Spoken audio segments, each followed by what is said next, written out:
Bonjour à tous. Hello, everyone.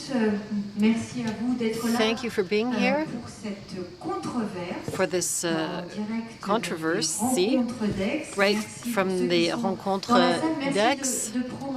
So please take your seats quickly. Thank you to those who are listening online also, and we'll address a very topical subject. We're going to be talking about the social contract. I'm lucky to talk about this topic with talk about programmed obsolescence of the social contract.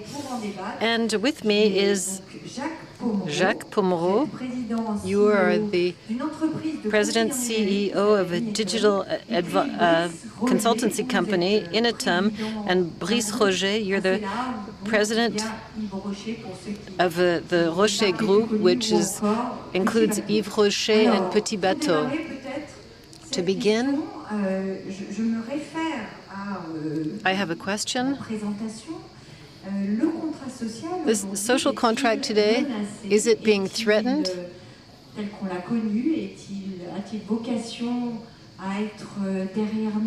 Is it behind us now? Is it going to be transformed? So what is the situation within companies? Firstly, thank you for inviting me.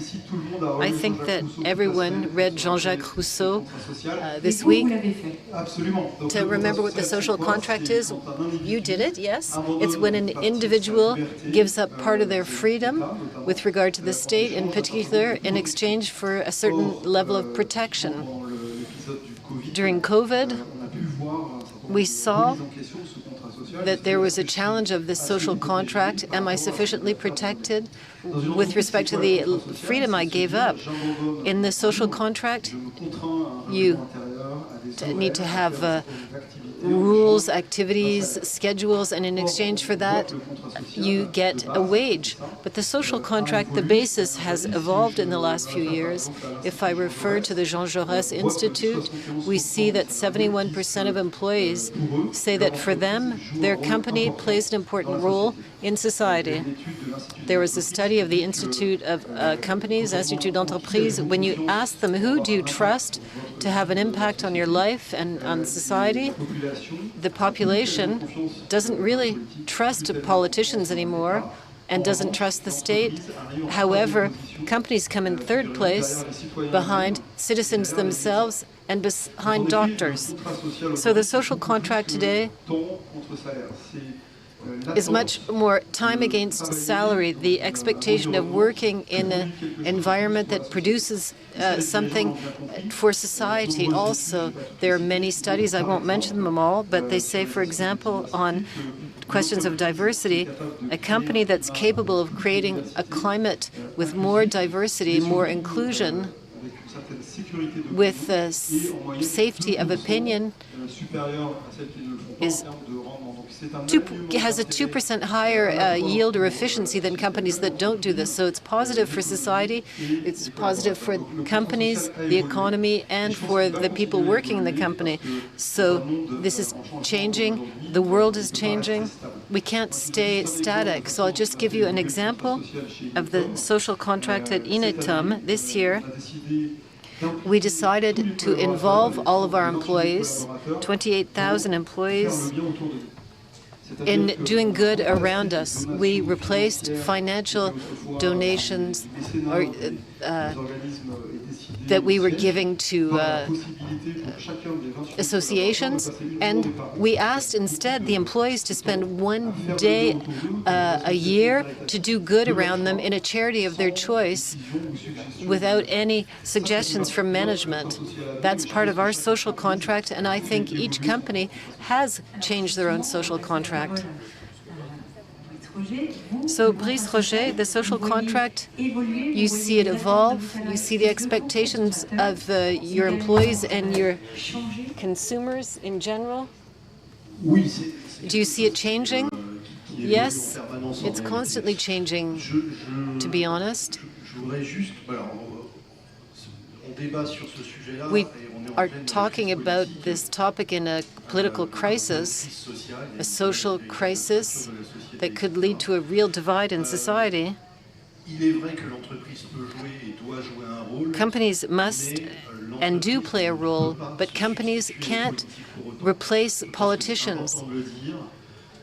This is important to say because if we want to give an opportunity to politicians to federate our collective, our society,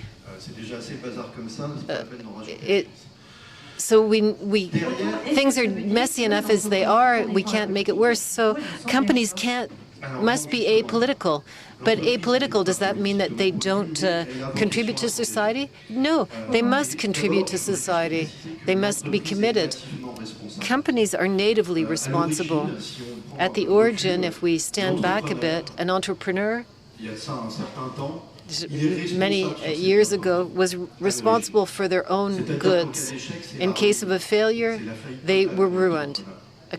They were completely ruined, completely bankrupt. But a legal innovation arrived in the 19th century. The Société Anonyme in France, an incorporation, it allowed the entrepreneur to go look for capital other than his own to develop the company. And this allowed considerable progress, and it's a good thing.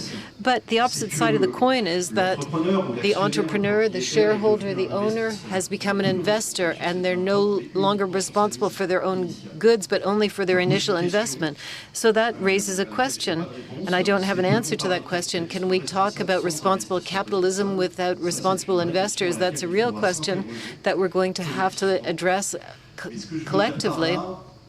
But what I mean by that is with this legal innovation, making the shareholder non-responsible for their own goods, for their own property, responsibility was transferred to the company naturally. So we went to governance, improved governments, the corporate social responsibility, and now we can be a company, a mission-based company. So we're here to fill a void. The entrepreneur, as they were at the beginning, is now no longer responsible for their own property. Is he more so with this French status of a société à mission, a mission-based company? I'm convinced. I'm a fervent defender of the mission-based company, a French concept. Once again, companies are natively responsible. The number one responsibility of a company is to create jobs. And you can go beyond this and go look for an additional soul to the company. If I look at the Rocher Group, from the beginning, before this mission-based company status existed, my grandfather started his company to protect nature. Why?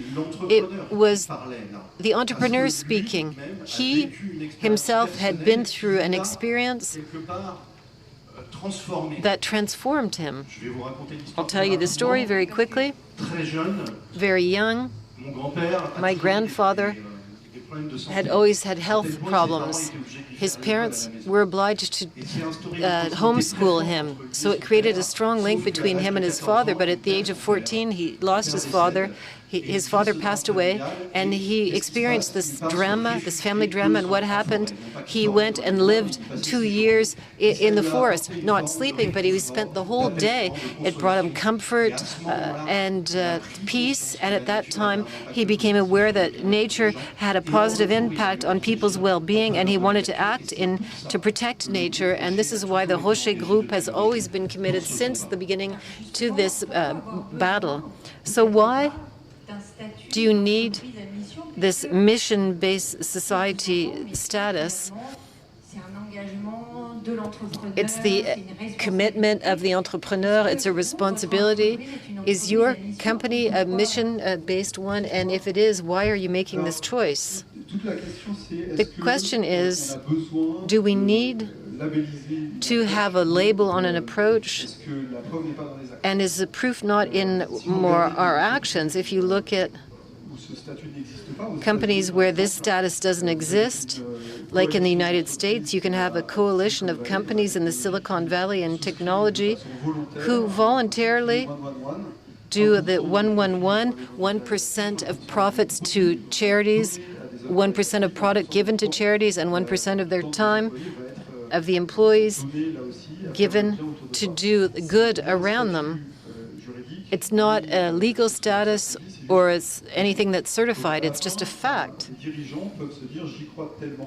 And managers can say, I believe in this so much that I will commit my company and my financial results to have an impact. Why are these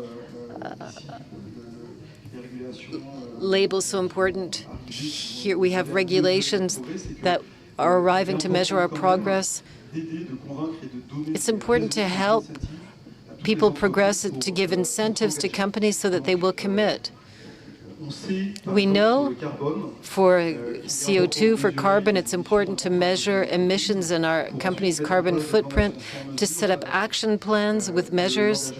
The commitment is important, and the public authorities have a role to play. What we want to avoid as entrepreneurs, and that is greenwashing, declaring intentions, having wonderful messages, but that are not actually reality within the company. Do you feel, you who are in business, do you feel that these labels, the multiplication of labels, be they environmental or for equality or against discrimination, the fact that there are so many labels, does that really allow the cause to progress, or is it a way of hiding behind them? We have this charter, so everything's fine in our company. Well, it's a double-edged sword. There's a well-known label, S&P, Standard & Poor's, that tracks the 500 best global companies in environmental and social aspects. Chevron was part of that recently, but not Tesla. So then you can wonder about the relevance of this label. What are the criteria? Environment's one thing. There are the social aspects. Are the employees paid properly? Can they create unions? The G, governance, is the company paying their taxes in the right place? Do they have a board with the diversity of board members? So without objective proof and audits, it does open the door to a lot of greenwashing. Please, Rocher, do you think, since you've been a mission-based company, what has it changed for you, for the consumers, for the employees, for your co-workers? I'm a fervent defender of this Société à Mission French label, and I think that it's a tool that, above all, is for within the company for our employees. And it really works on company culture. And for the first time in the history, the company culture has a legal support. We talk about strategy, organization, and we can be tempted to push aside company culture. But in reality, a company are men and women with talent. That doesn't hurt if they're talented, and you need to work on your mission, the mission to be there for your coworker or not. They can decide to participate in the company's work or not, the company's battle or not. The essential topic here, I'm not in favor of maximizing standards, but this Société à Mission status gives some freedom with a certain number of limits to make explicit things that are too often implicit. When it's explicit, you commit not to the general public, you're committing to the people in-house. And if you don't do what you say, they will leave you, you'll lose your talent. And so as of that moment, you'll lose the energy necessary for the development of the company. Earlier on, we started by saying talk about the challenges which are specific during a social, when we have a social environment which is difficult. So, do you think that the employees, the personnel, and society expect that a company could be a refuge. Is it one of the last places where you don't talk about politics, where there is a cohesion, or whereas elsewhere in society, within families, elsewhere, there's more fractured.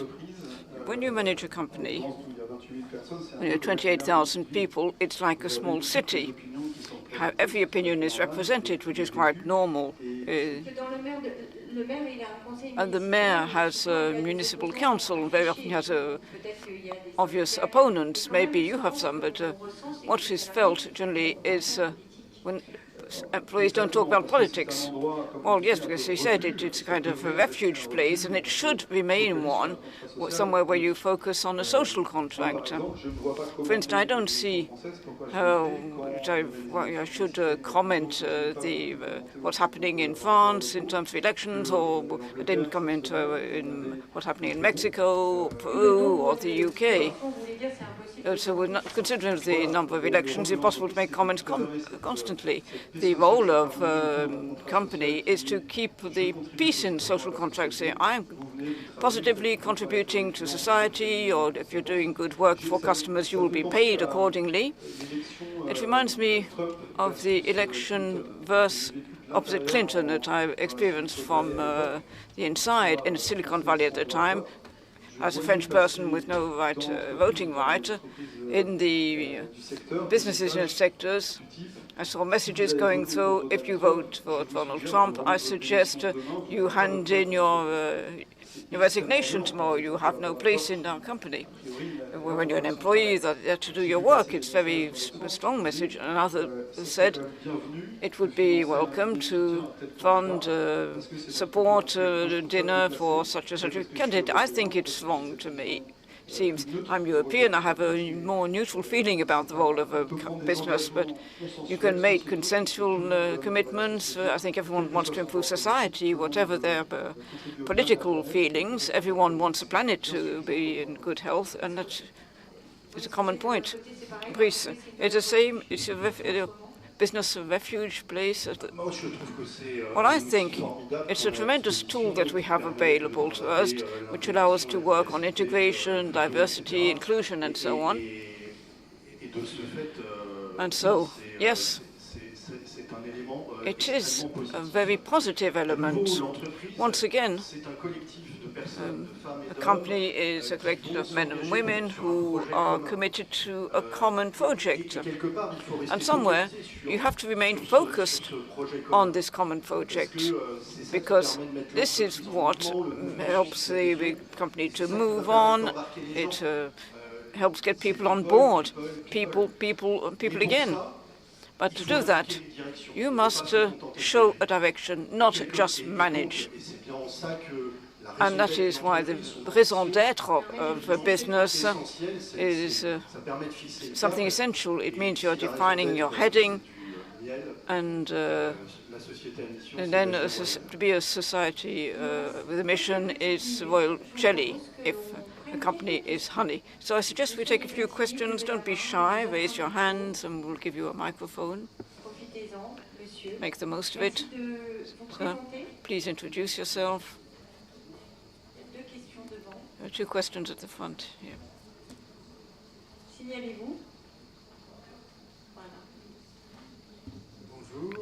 Good afternoon. My question is quite fit. Who are you? Marco Baroni. My question is quite brief. You talked about programmed obsolescence, so I don't really see where it is programmed that it was going to come to an end. It's quite a question mark. Well, I don't agree with that. It's not going to stop, no. If it stops, there will be no more businesses, companies, or industry. We have to fight that, go on moving ahead and improve the social contract. It's between the common project, the collective project that we're in, and the collective, which is the company. Programmed obsolescence, I say no. 3 times no. I would like to add something. may be a bit disruptive, but remember that out of 8 billion inhabitants on the Earth, only 1.5 who have heard about CSR, the environment, carbon. 1.5 billion know it exists. The others want to have access to drugs, to schools, to health. And so we are dealing with a very limited population. In the 1.5, about 400 million feel it is important for them. And out of these 400 million, maybe 200 million or maybe 100 million are prepared to do something about it. It is our role as business leaders who are aware of it to promote these values. It is possible that a social contract in the coming years with international competition should become back to a more basic version, because the international competition in many countries, when we talk about the classical CSR, you come to a company, you work, you get paid, that's all. Let me bounce back on that. That is the Maslow pyramid. That's the basic, is clear. Now, 2/3 of our time is spent to work. I want to enjoy it, and I'm sure it doesn't go only one.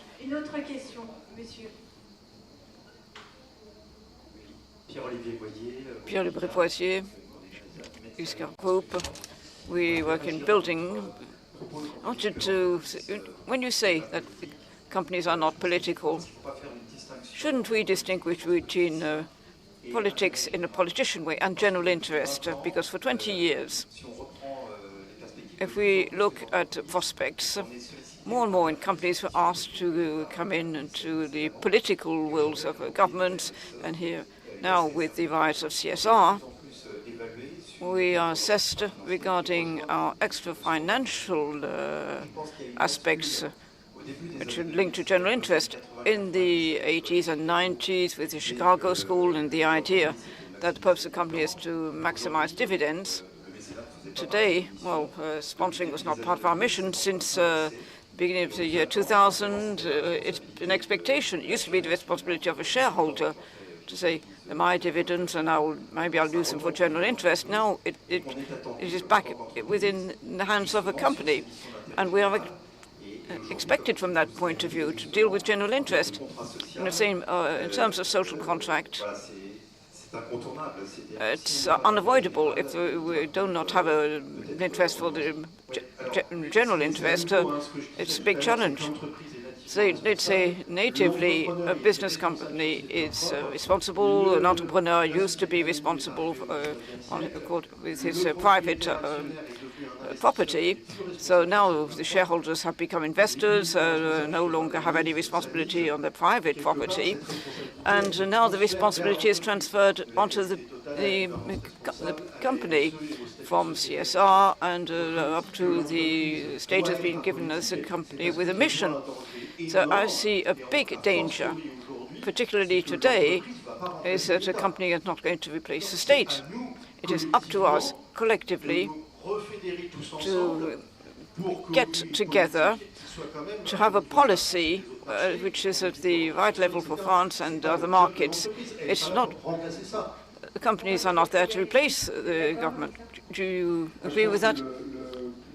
I think that business is tremendous leverage when you have committed bosses who are both citizens and entrepreneurs. Say, I have a way to have a positive impact on the planet, and in an international context which is constantly changing. We've talked about standards. We all know that BlackRock stopped their CSR funds because they didn't like the performance. There's a pendulum effect.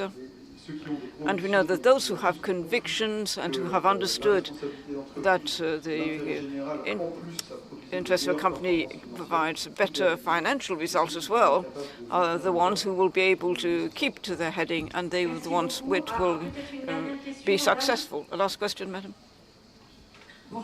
Done. Thank you. Well, I want to come back to this notion of a general interest.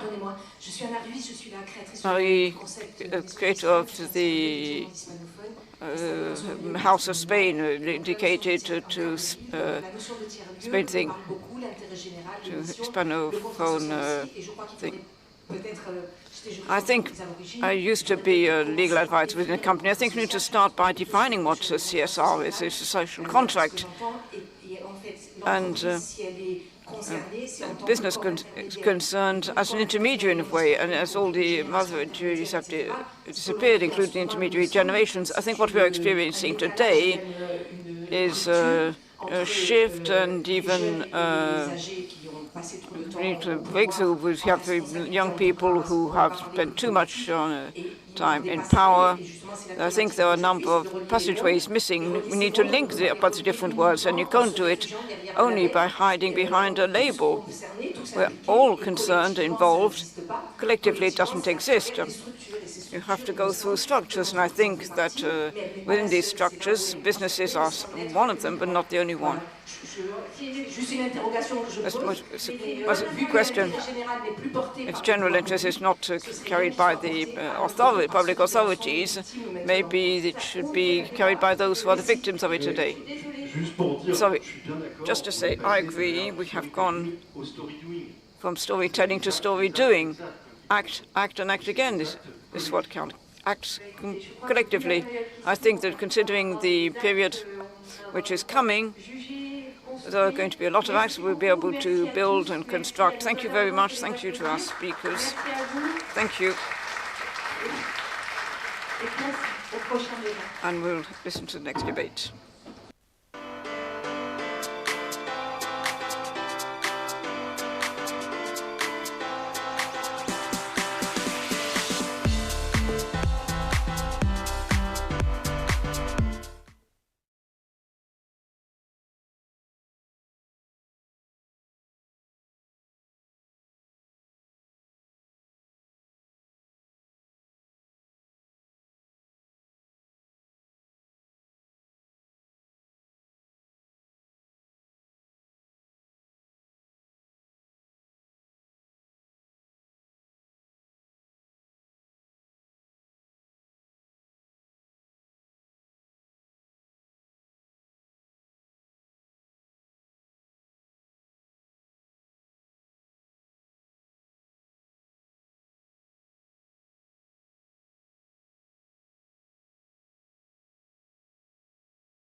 everyone, and welcome to this round table under the paving stones, how to live with 50-degree temperatures. So we can feel it today. Well, it was worse yesterday at this time of day, but it's still quite hot. I'm Cécile Desjardins. I'm the editor at L'Opinion, and I'm very happy to be with you to talk about this major topic of adaptation, attenuation of our cities and territories given the challenges of climate change. So we have roughly 55 minutes by Bertrand Chipon, who is the director of the Francophone studio MVRDV. Beside you, Jérôme Stubler from Equance. This is an NG spin-off, a leader of energy and services worldwide. Then Bénédicte Martin. You're the local here, vice president in charge of agriculture and rurality for the Sud, the south region of France, and it's increasingly hot in the south of France. Beside you, Philippe Maillard. Hello, Philippe. You're the general manager of APAV, in charge of managing technical, human, and environmental risks. And Frédéric Charoff, you're president of Gazelle Energy, a producer and supplier of energy. And of course, all of this under the coordination of Christian Saint-Étienne, member of the Cercle des Économistes, and I'm going to let you lay the groundwork for the debate. Hello, everyone. It's a 2 to 3 minute introduction, as we always do at the Cercle. The question is, global warming is accelerating. 2015 to 2023 were the hottest years on record since the 1800s. The temperature, the average temperature globally has increased by 1.3 degrees Celsius compared with the pre-industrial era. So we need to, at this roundtable discussion, look at the next 20 to 30 years, trying to anticipate global warming that's accelerating with the uncertainty about the importance of this global warming. If it's 1 degree more, it's not the same thing as if it's 3 to 4 degrees more. We're not here to frighten ourselves and to say this is the end of the world. So we've tried in this round table to imagine solutions. So what are the questions that we can ask? What impact of global warming on daily lives and the health of the population, in particular with respect to France, Italy, and Spain, and how our countries could see their living conditions change, how to adapt infrastructure and housing to these recurrent episodes of strong heat that we'll see in the coming years.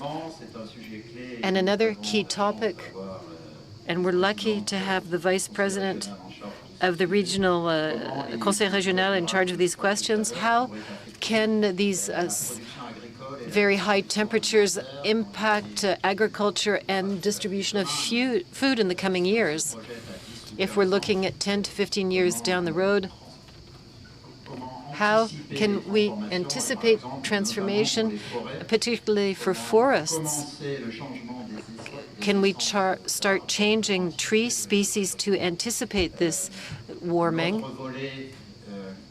Another section that we might address is that of natural disasters that could arise. How can we anticipate them and plan for them? What can we do to avoid these terrible events? And lastly, since France has thousands of kilometers of coastline, how can we anticipate the consequences on our coast? Should we imagine that the coastlines will be protected? Have we thought about this? And what are the policies that we could set up to not be surprised in 10, 15 years and see the nefarious effects that we had not anticipated? So just a few questions that we're going to try to answer at this roundtable discussion. So I'll hand you back the floor, Cécile. Yes, we're looking at a few years down the road. So Bertrand, for the architect that you are, what are the challenges of global warming? Hello, everyone. Firstly, we were saying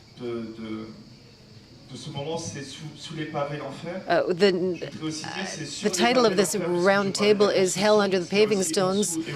When we talk about construction, it's what's going on below and above the paving stones that's important. Before we start talking about challenges, I'd like in a few seconds to give an overview of the current situation. Unfortunately, I belong to the people who the most participate in the pollution of our planet because construction represents 39% of carbon emissions worldwide. As an architect, it's not an easy hat to wear, role to take on. Another figure, construction is the field that invests the least in innovation, only 2%, and that's insignificant. So today we observe that we need to act in an urgent manner. We don't have the time to wait anymore. We've been saying it for a while, but it's essential for us to comply with the Paris Accords. And how can we find solutions that will have a real immediate impact on our carbon footprint? When I talk about stakes and challenges, I also like to talk about ambition. We're often told that we need to be more responsible, but we don't want to go towards less. We want to stay ambitious. So let's look at this question in a more optimistic, positive manner. I see that there are 3 points in the challenges that we could talk about. The first is we could go beyond the labels. This is important because there are lots of labels, green labels, certifications, but we realize that a lot of them don't really participate in reducing carbon emissions in an immediate way.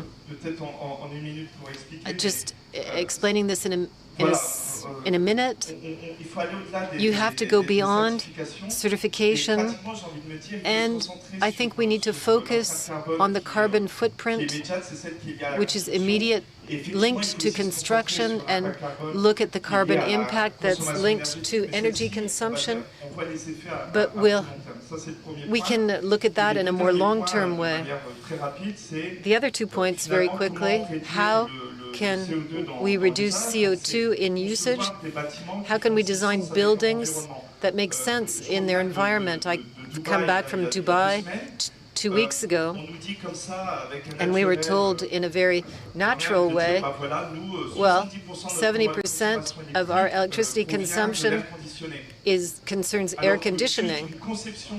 But a different design of buildings would make it possible to reduce this consumption by putting sun shields or putting the open facades on the north side rather than the south side.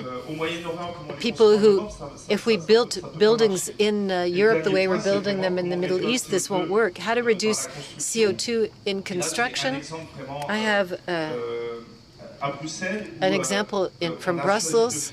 We decided to do a mixed construction, a concrete core and wooden floors. The floors are 70% of the structure, and that's 60% of the carbon footprint of the building. And just by doing this, we reduce the carbon footprint of 800 kilograms of CO2 equivalent we reduced it to 400. And so it was really a win-win situation. So we're talking about solutions already. That's great. The word energy has been mentioned several times already. Is that really the heart of the challenge for you? Thank you for having invited me. I would like to just say that I'm very optimistic about man's capacity to adapt, optimistic about the adaptation that we're going to launch, and optimistic about decarbonization. If we look at +4, +5 degrees, that means on average 1.5 degrees in Brittany, +4 degrees in the Alps. But the average is nice for the people in Brittany. But the thermodynamic machine of the world will accelerate and will have a lot of water in the atmosphere, and this water is energy. It's latent heat as steam, and it's going to create tornadoes like we saw in Corsica 2 years ago and in Mallorca a year ago, with devastating effects that we're going to have to compensate for. A word about adaptation. We talked about this during the preparation. We respond to a lot of energy tenders that concern infrastructure, but there are no calls for tender in the world that take into account climate change. It's excluded. So we meet standards that are based on statistics from the past, on the statistics of the 200 last years, probabilistic, and we say tomorrow will be the same, and that is absolutely false. So we need to work on this question. If I look at energy, there's also something we forget, that a thermal power plant, most electricity power plants are thermal. You lose power when the temperature goes up. When the external temperature goes up, you lose 5 to 6% of the energy produced. So we're going to have to do energy savings. And my colleague on my right is correct. There's a lot that we need to do. For buildings in France, 44% of energy consumption, 44% of total energy consumption. A building that is insulated compared with one that is poorly insulated, we can divide energy consumption by 4 to 6. A building with a geothermal heat pump compared with one that uses direct electrical heating is concerned by a factor of 4. So we can reduce energy consumption by a factor of 8, 10, 12 if we want. If we divide by 10, 44%, we have 40% more energy in France that's available. And this is a path that has started. We're renovating 2% of our buildings in France every year. So it's going to take 50 years to finish. If we invest in building energy renovation and changing the way we heat the buildings, we'll have, and with solutions to create green energy, this will make it possible to consume a lot less energy. We'll come back to energy with Frédéric, but Bénédicte, a focus on agriculture. So are you going to tell us that we won't have enough food in the coming years? That global warming in a region like yours means that you're going to have to produce different products differently? No, thankfully, we have the best assets to deal with this climate change through adaptation. We have agriculture that's always adapted because it's always lived with this Mediterranean climate. So we have room to maneuver for irrigation. On a parcel, we've divided by 75% the water contribution for the same production. We're innovating in culture, and we have a lot of innovation centers, and we're encouraging new sectors like almonds, pistachios that require less water, so we have new crops. So when you're looking at here to 2050, what could frighten us if we do nothing? There are two types of territories. We have a large part of the territory with the Rance-Verdon river system until 2050.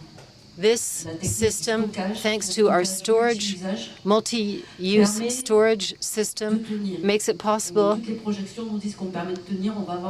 to stay firm. We'll have a scarcification of the resource by about 10%, but it will be necessary in this region to continue to modernize practices, to use less water, to do more with less.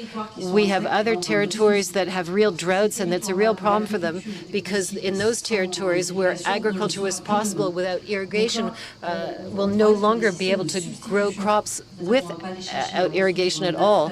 So we need to go look for water in the water table or in rivers. We know that sometimes we're at low water levels, so we need to find substitution sources like in the Rhone River. We have big projects for the north part of our region.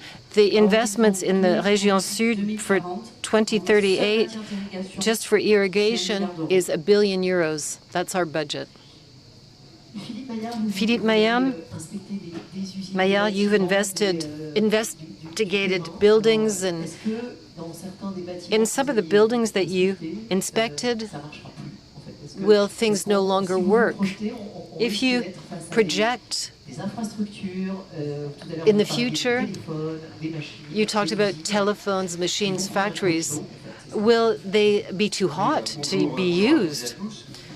Hello, everyone. I don't know if we know exactly what all the consequences of living with 50-degree temperatures will be like. Some parts of the planet are already dealing with this a few days or a few weeks or a year.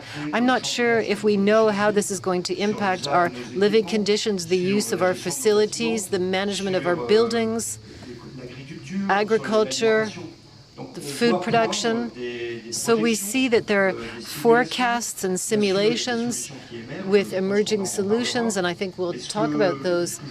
But what I want to underscore is the fact that we're talking about risk control. We need to assess the risks associated with this transition.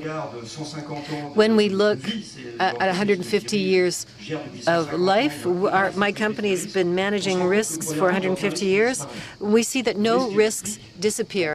Electricity risks have not disappeared. They're well controlled in developed societies, but we have to continue to work on this. And since we're going towards a world that will be increasingly electric, we're going to have to continue to deal with this. But the transition towards a completely different world will lead to new risks that we're going to have to understand, that we're going to have to manage.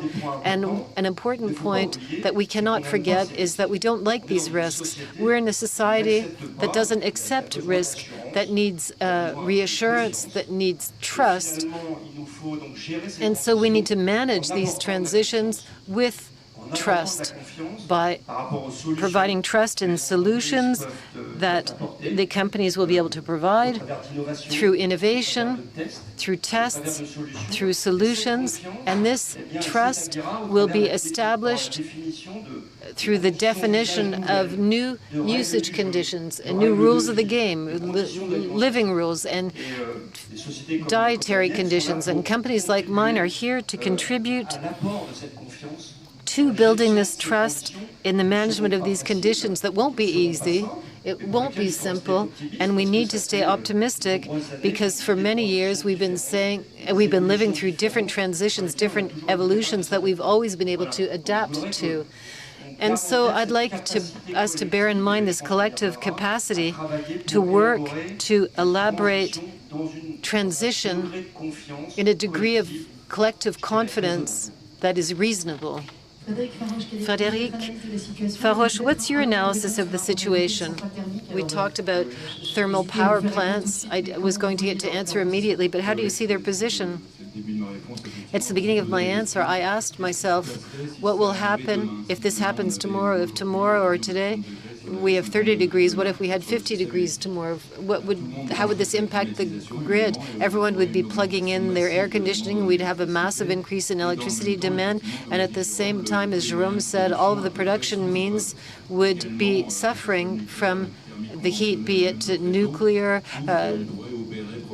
wind power, everything would be affected, and we'd see a 50% drop in production, so demand exploding and the production capacity imploding, and that means that the grid manager will try to do load shedding, will slow down regimes, so a part of the population won't have access to electricity, and another part will. It's not so far away. In Central Europe, we're already seeing this. Not 50 degrees, but 35 degrees, so we know what happens. What will happen tomorrow? We could try to extrapolate what we've seen in the last 10 years on this question. What did we see in the last 10 years? We saw a decrease in the final energy consumption. It's 1% per year. We can't yet congratulate ourselves. This is due to sobriety plans and the crisis. And at the same time, this decrease in final energy consumption, we're also seeing an increase in the demand for electricity and an imbalance between production and consumption, as I just described. An increase in electricity demand is good because we're seeing the electrification of usage. Electricity is 100% decarbonized, be it nuclear or renewables. So we've removed carbon here. We're also looking at reindustrialization in the field, which is positive. What's more complicated, though, is the increase in imbalances, as I said earlier. This comes essentially from more intermittent power. Renewable is good, but it is an intermittent source of energy. When there's no sun or no wind, there is no production. So this is a fundamental topic, and it's a problem that we're already facing today that consists in adjusting, balancing supply and demand for electricity, and it's not always easy to do. It's actually very complicated. Let me just illustrate what we've already seen this year. We saw excess supply for 300 hours this year with the price of electricity at zero. That's good for the consumer. But then we had to stop during that time PV plants and wind power plants in France because that's what's the easiest to stop. So that's waste. That's the only word that comes to mind. We've also seen deficits in energy, deficits in this supply, and the answer that we had is to ask certain electro-intensive industry to shut down. It's a solution, but I'm not sure that in the rest of the world industries will stop. I would like them to continue to work, and it's the same word that we can use. It's waste.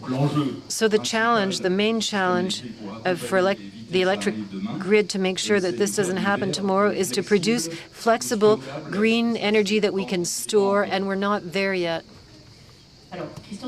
Christian officially forbade us to be pessimistic. So let's talk about solutions now. Christian said we were not allowed to be pessimistic. Some of you have already mentioned some solutions. We talked about being optimistic. So what will allow us to leave here today feeling good? We're not too hot today already. So what ideas do you have so that things will go well, so that we'll survive? Bertrand, you're looking at me. What does the architect say? You already gave us some examples. So perhaps I'd like to give solutions, not to live with 50-degree temperatures, but to avoid living with that.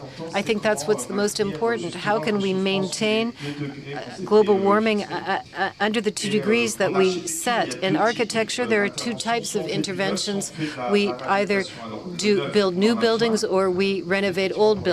We need new buildings to meet the demand, but how do we build new buildings while reducing the carbon footprint? We have to look at new technologies. We're using them more and more, and today we have software that makes it possible to define all of the materials that we use in building, to rank them, and to use materials that are more or less carbonized or decarbonized. So technology is an important point, and we really need to use that. Architects also have to adapt to these new technologies. Another point is the one I mentioned about Brussels. You need to use the right materials in the right place. This makes sense. Concrete structure that you mix with wood, that makes it possible to save time, money, and to increase sustainability. The question of cars is omnipresent. We need them, but you have to park cars. Underground parking is good for the city because you don't see them, but it's many cubic meters of concrete. It's very expensive, and it's not at all reversible. So we have to say, Bertrand, I want to tease the architect that you are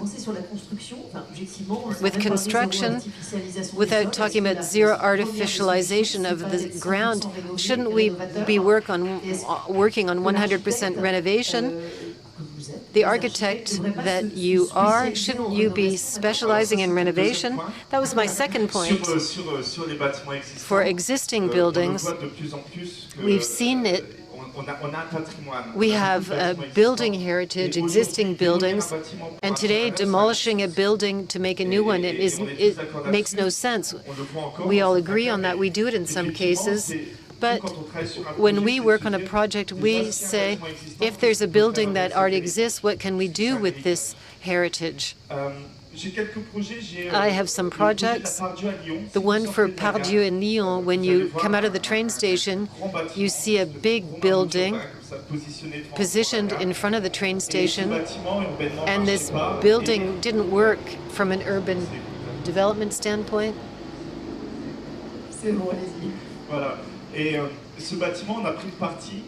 So we decided when we looked at this building, that's why we won the contest 10 years ago. We said, okay, we're going to keep 80% of the structure and 70% of the facades.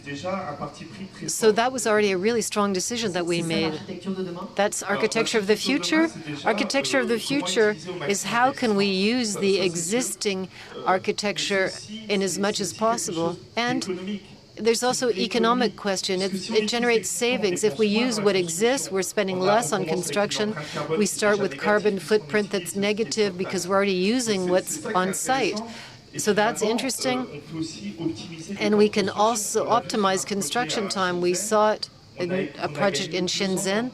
We reduced the construction time by 2 years because we renovated 80% of the existing structures. So these 2 years of increased rent for the project owner, and we thought that there would less 12,000 flights less between Amsterdam and Shenzhen. So that gives you an idea of the size. Alors, tout d'abord, one of our solution sectors is we talked about the Lépine competition for innovation. There are solutions. We have to work on attenuation. This means governments. You have to make decisions, and this is time for businesses to come in. So for a long time, the companies have known there's been a problem with the climate change, and the companies started decarbonating in the years 2000. They decarbonated their buildings, their transport systems. Our mission is that, to provide solutions to consume less. This is major leverage. Consume green, consume flexible, and capture CO2. Let me give you an example. In Holland, about 10 years ago, they decided to get out of gas for new buildings and for major renovations. So they drill under the building to find cold water and add hot water. So all summer, you can air condition without air conditioning.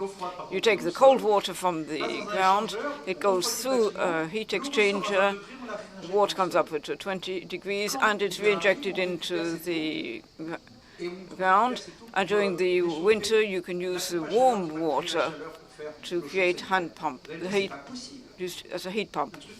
And something as simple as that, 96% of buildings in Holland are using this. You need water underground, obviously. 60% of the population in France has water available underneath between 20 and 60 meters deep. Why aren't we doing it? We didn't start it because energy was too cheap. That's the first example for buildings. Second example, concerning transport. Transport, we're going to electrify buildings. You see the rise in electric cars. There's reached a plateau because of the price. And I'm optimistic. I think that we will continue with electric cars. We'll have a very large production of batteries in Europe, and we have more economic models coming along. Electrification of cars is something that we can pay by the energy saving in buildings. another solution in terms of attenuation. Electrification of the locomotives on 40% in England. For instance, in France, it's 30%, 40% in England, we're using diesels. And there's also a simple solution. We worked on the renovation of the head offices of a French bank in Belgium. Initial starts with a B. So the name starts with a B. They decided a 6-level car park to keep only 5.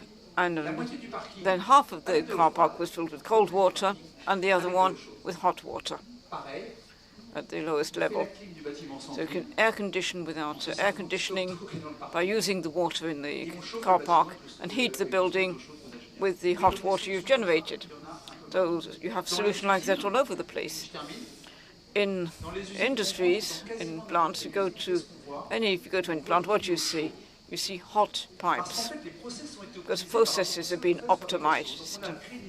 So we have created a team of about 100 people, fatal energy sniffers. They go into a plant and see what pipes are hot, and we recover the heat from that to be used for heating.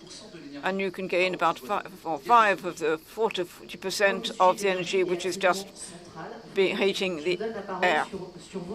Let me talk about your solutions on energy, fatal or against non-fatal energy. Yeah, but complete something. There's still things to do in terms of energy sobriety, because minus 9% with the crisis now today. I think it was minus 20 to be gained. So as network manufacturers think we can have a net minus 20%, but we'll have a plus 40 coming from electrification, but this is without CO2. So our projects are to be green and flexible. What is important is something that can be stored and unstored, because with the renewable energy today, we have projects on batteries, not small batteries, large batteries, so to several hundreds of megawatts. Easy to understand. You can store and stock and destock according to the needs. Something we believe a lot in is hydrogen, because hydrogen is a new energy vector, because it is produced, transported, and it can be stored. And it can answer the question I raised in my first point. That would be very useful. Let me just illustrate hydrogen. The project that we're working on is green steel. Green steel is very easy to understand. To make steel in the past, you used iron and coal, and you got steel and then 2 tons of CO2 per ton. And now we can produce directly green without iron, without producing CO2. So we have no more storage, and electrification can be solved at the same time. It's just a question of investment. These are the concrete projects to make electricity produce green and flexible, and make electricity available anywhere, at any time. Philippe, what about you? What do you need to do? First of all, go along with the solutions implemented or suggested by industrials, and there are many of them, as my colleagues have already said.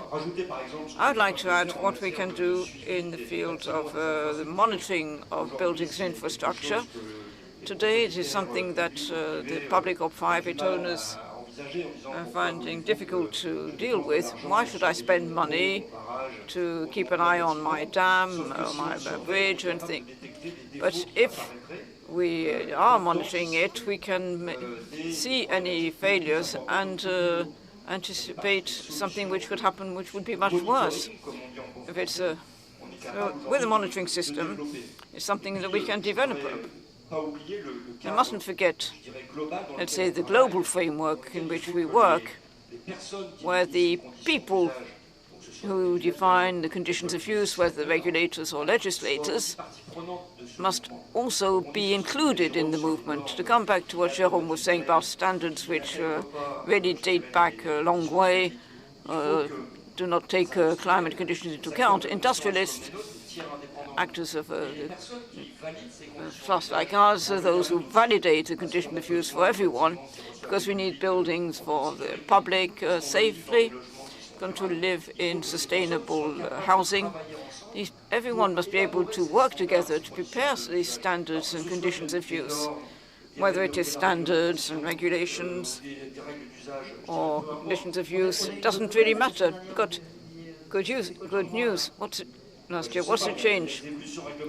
Well, the regulatory changes come along regularly. Reuse of wastewater did not exist in France, and now it's possible today. This collective work, everyone has a role to play to support the innovations that have been presented. So I believe that it will give an optimistic vision of the way that we can deal with the transition. Just say we don't know everything. Let me finish with a subject on the work conditions.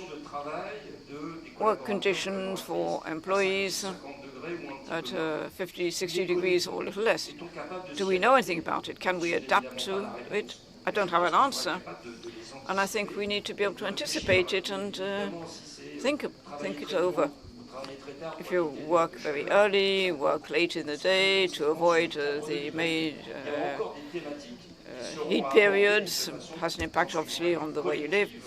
But I think we have to work collectively to find the best possible answers. Benedict, I knew we were going to talk about buildings. Let me take you to the forests. We talked about agriculture earlier. We know that the French forests are suffering. Are there solutions, very long term, to make sure that our grandchildren still have forests to go and walk in? In the south, there's something specific. 50% of the south is a forest. And there's a very strong will to do it, to be able to plant and regenerate the forests.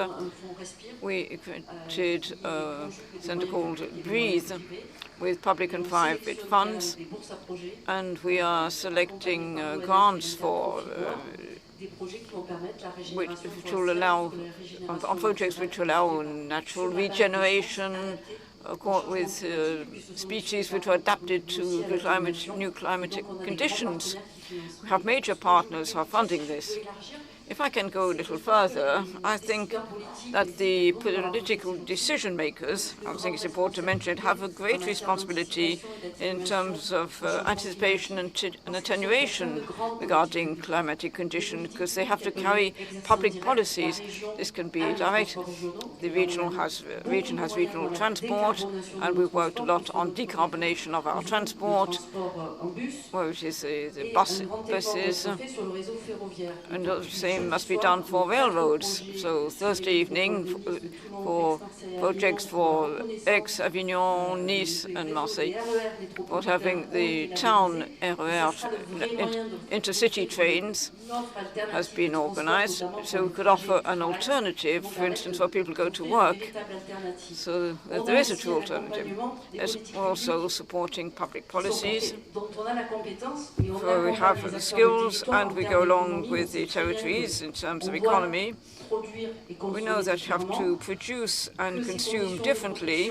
The production conditions aiming at attenuating climate change are a cost for the company, and we have to have systems which integrate this support to businesses to be able to change. So there's a Sud Entreprise, and for instance, around the Étang de Berre, where there's a European fund called a Transition Fund, the Mediterranean Fund, and here the idea is to decarbonate the industry. And then we've got agriculture with the ecological transition contract, where we help our farmers to adapt. I won't make any political comments. Maybe we should take a bit of time for 2 or 3 questions. Won't take. So do you have any questions? Everyone's too hot.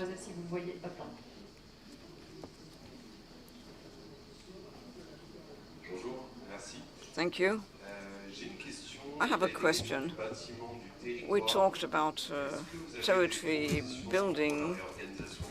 Do you have any solutions to reorganize cities and manage this temperature increase in housing? It's a zoning policy in cities, yes, at a regional level. Obviously, we work a lot with the water agency on having green areas, plant trees in towns, and for everything concerning urban renovation on housing, we have programs with low consumption buildings, durable, sustainable Mediterranean buildings, and also subsidize new buildings, because we work on renovation and in particular, and rehab of things. So trying to deal with the problems of the housing which uses too much energy. So what about digitalization, smart cities? Can that help us? To some extent, it's quite right. I think that vegetation in town, we studied for a number of French cities. By optimizing the vegetal surfaces in town, we can reduce the temperature by 0.8 to 1 degree in cities, which is not 4, but 1 degree is good. And secondly,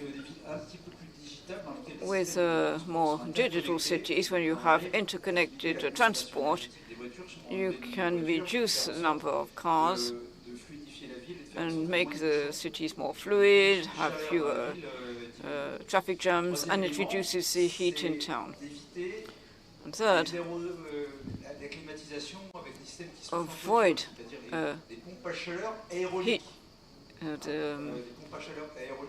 heat pumps on rooftops where they reject hot air. It's better to use the ground as heat exchanger. We're fortunate to be in a country where there's an average temperature which is perfectly acceptable and will be acceptable between summer and winter, so that we can store the heat peaks in the ground. Question?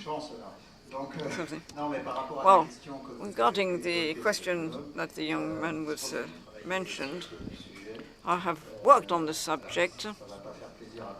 Lot of people not liked it, but the only true sustainable solution to deal with a number of the issues would be to densify territories with transport, electrified transport systems. Everyone would want to have their own little house, which leads to a lack of densification. You're told I live 10 kilometers from the village, but I'd like to have public transport, and it's not possible. Central question then, so how do we have a long-term strategy to densify?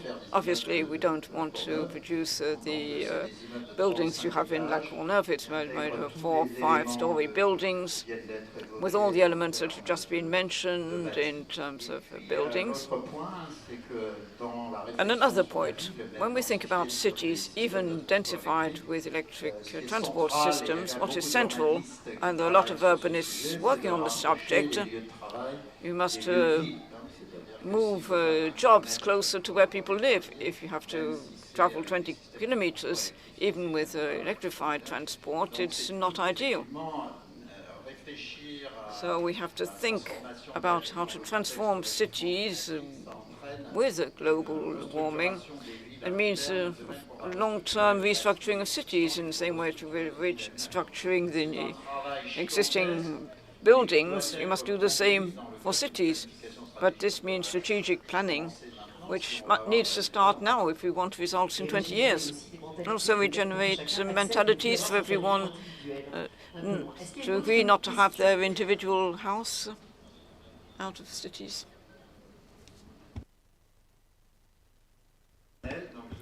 A question for the panel. In terms of health, what are the effects of warming? If we have buildings at more acceptable conditions, it's a good thing, but can we go further? Vous êtes la plus spécialiste en santé, I have a health specialist here. Well, within the scope of, we look about health, a lot of work is going on in the region, for instance, by renovating the emergency departments. And then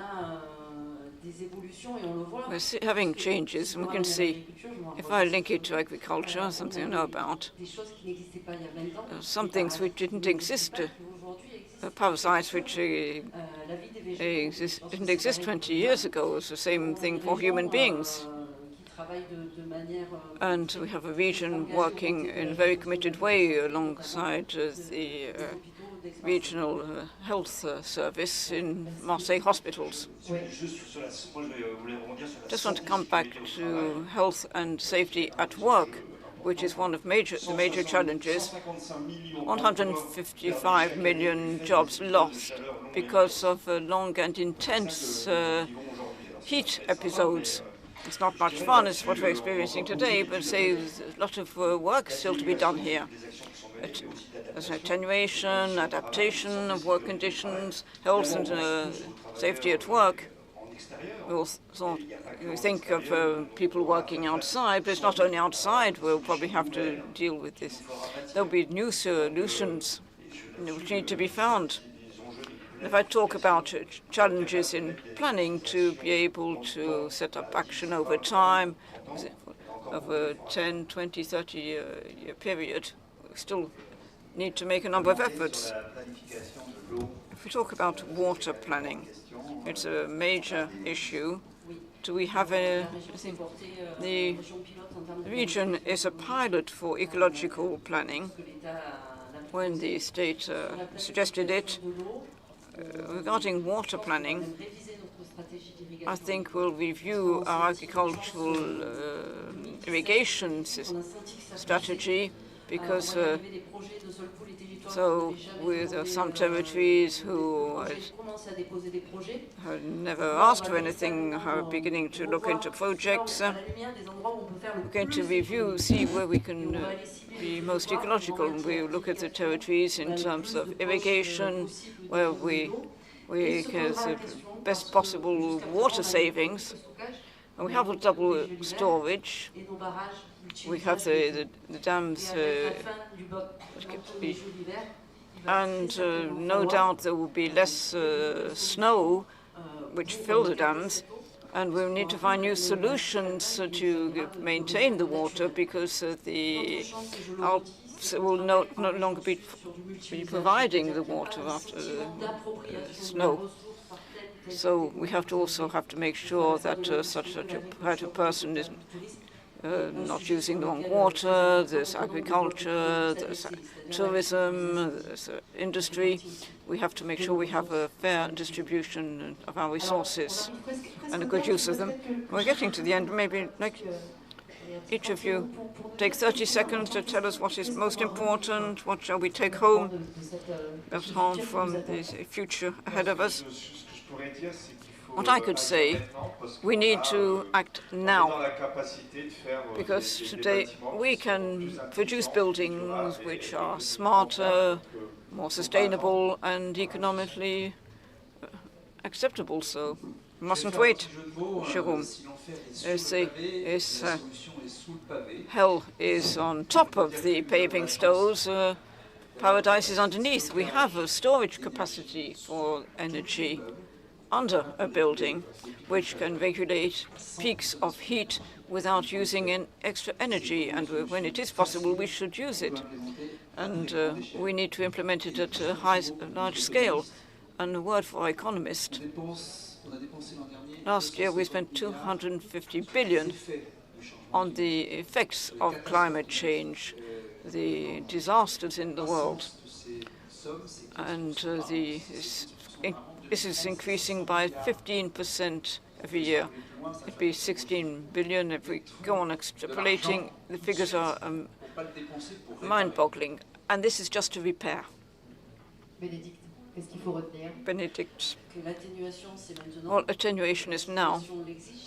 The situation demands it. I'm an optimist, same as you, and I think that when we are in adverse conditions, it produces great opportunities. The efforts for attenuation are underway, but we mustn't forget the medium-term adaptation, which will require more studies, other challenges, and we have to work collectively, everyone with their own role, to go on progressing in a society full of trust. This is what we all hope for. Two main messages: electrify uses. This means no more CO2 immediately, and place value on storage and managing flexibility to accelerate the transition and avoid these 50 degrees appearing everywhere. Christian, so you have the difficult task of concluding and summarizing all this. But you're going to be positive. I'm going to be quick because a lot of suggestions have been made. 3 words that I will take home from the discussion, words that you mentioned. There's attenuation, adaptation, and maybe planning, directly or indirectly, but strategic planning is absolutely essential in the adaptation. I learned today, personally, that there are regulations which need to be modified to change the environment in which we are. We need also to adapt our expectations if we want to go towards a densification in terms of electrified transport. We have to change our anticipations concerning the way that we live, the way we organize cities, as we said. And what I would also like to say is a number of solutions, particularly the capacity to reduce almost immediately the energy consumption in buildings by 30% to 40% for practically all of them, or solutions to divide the needs by 10, which should allow us to accelerate the phenomenon mentioned earlier, the drop in needs. At the same time, it could also reduce the import of energy, which would be good for our commercial balance. A subject that we didn't deal with, but we still have another 20 sessions ahead of us to answer it, are the risks of non-linearity in transformation. That's very difficult to anticipate. We can see that we are perfectly in a position to adapt to changes of 1 or 2 degrees, but if the changes reach 8 or 10 degrees, it will be a different story. But on condition that we have an ambitious strategic planning, we have the ways to act, we have the means. This is not very optimistic, because we mustn't dream. There are going to be 4 or 5 degrees. There are 2 major non-linearities. You have the permafrost melting, and this has already started considerably. We also have the ice cap melting. It's a bit technical. We have a latent heat which is going to disappear. The regulator, the temperature in the oceans. We don't know how to model these elements. When we talk about the 3 or 4 degrees that are going to hit us in the face, there's a complementary phenomenon, and we're not far from it being impossible to stop.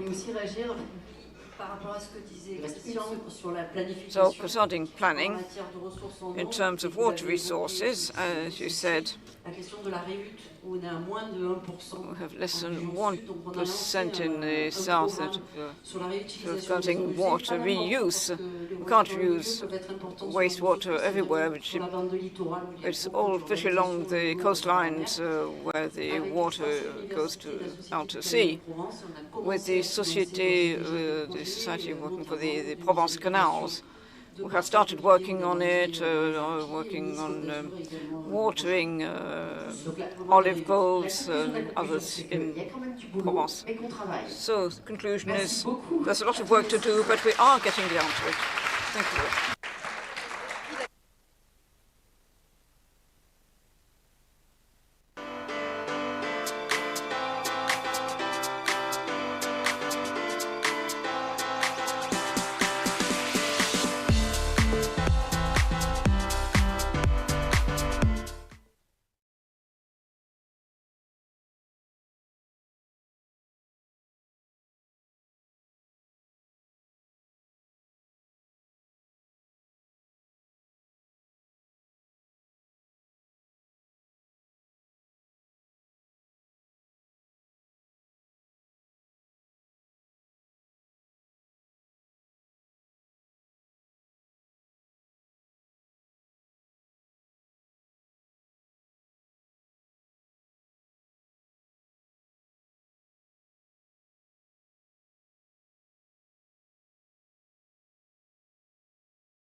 Bonjour à tous, Mireille Weinberg. Good afternoon.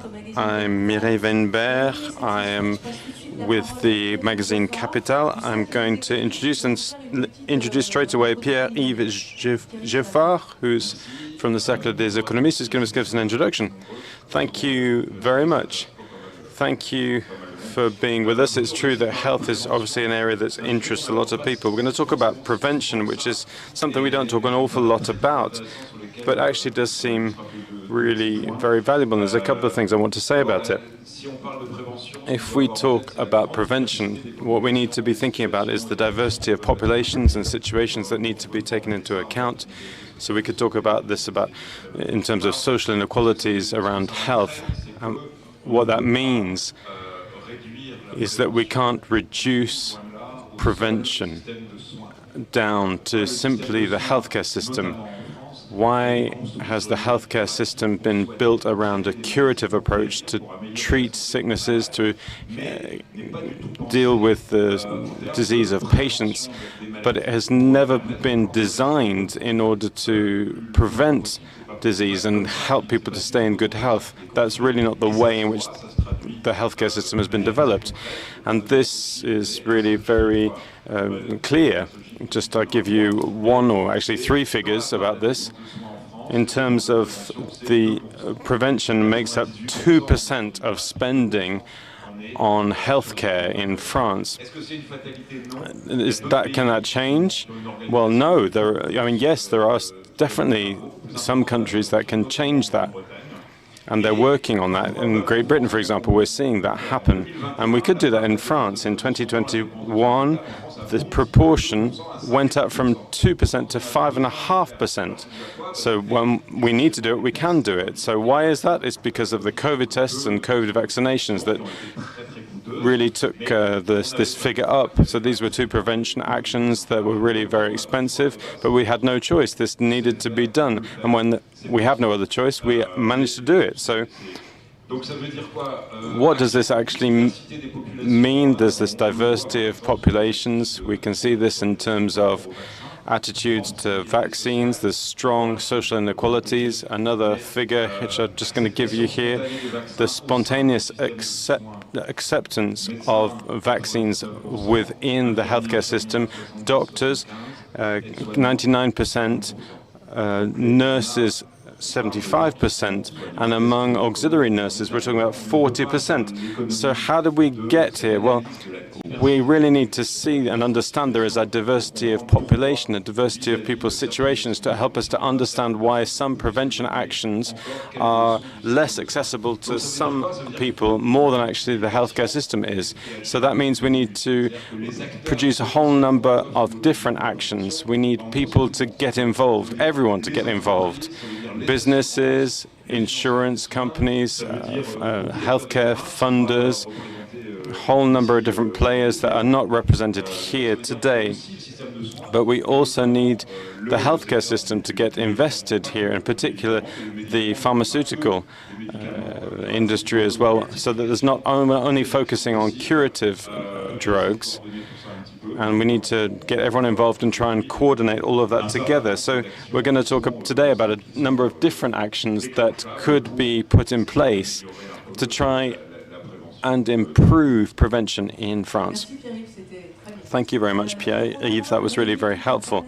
So we've brought together a whole panel of speakers from the world of the healthcare who work in prevention. They're going to talk to us about how they do it. So next to Pierre-Yves, we have Thibaut Desmarais. You are the president of GSK, which is an English pharmaceutical company. Next to you is Thierry Hulot, who is the Syndicat du Médicament. Next to you, there's Sophie Ferrer-Le-Morvan. You are CSR director of your group. There's Maud Mercier, who's the senior director for Europe of Integrated and Global Solutions for WTW.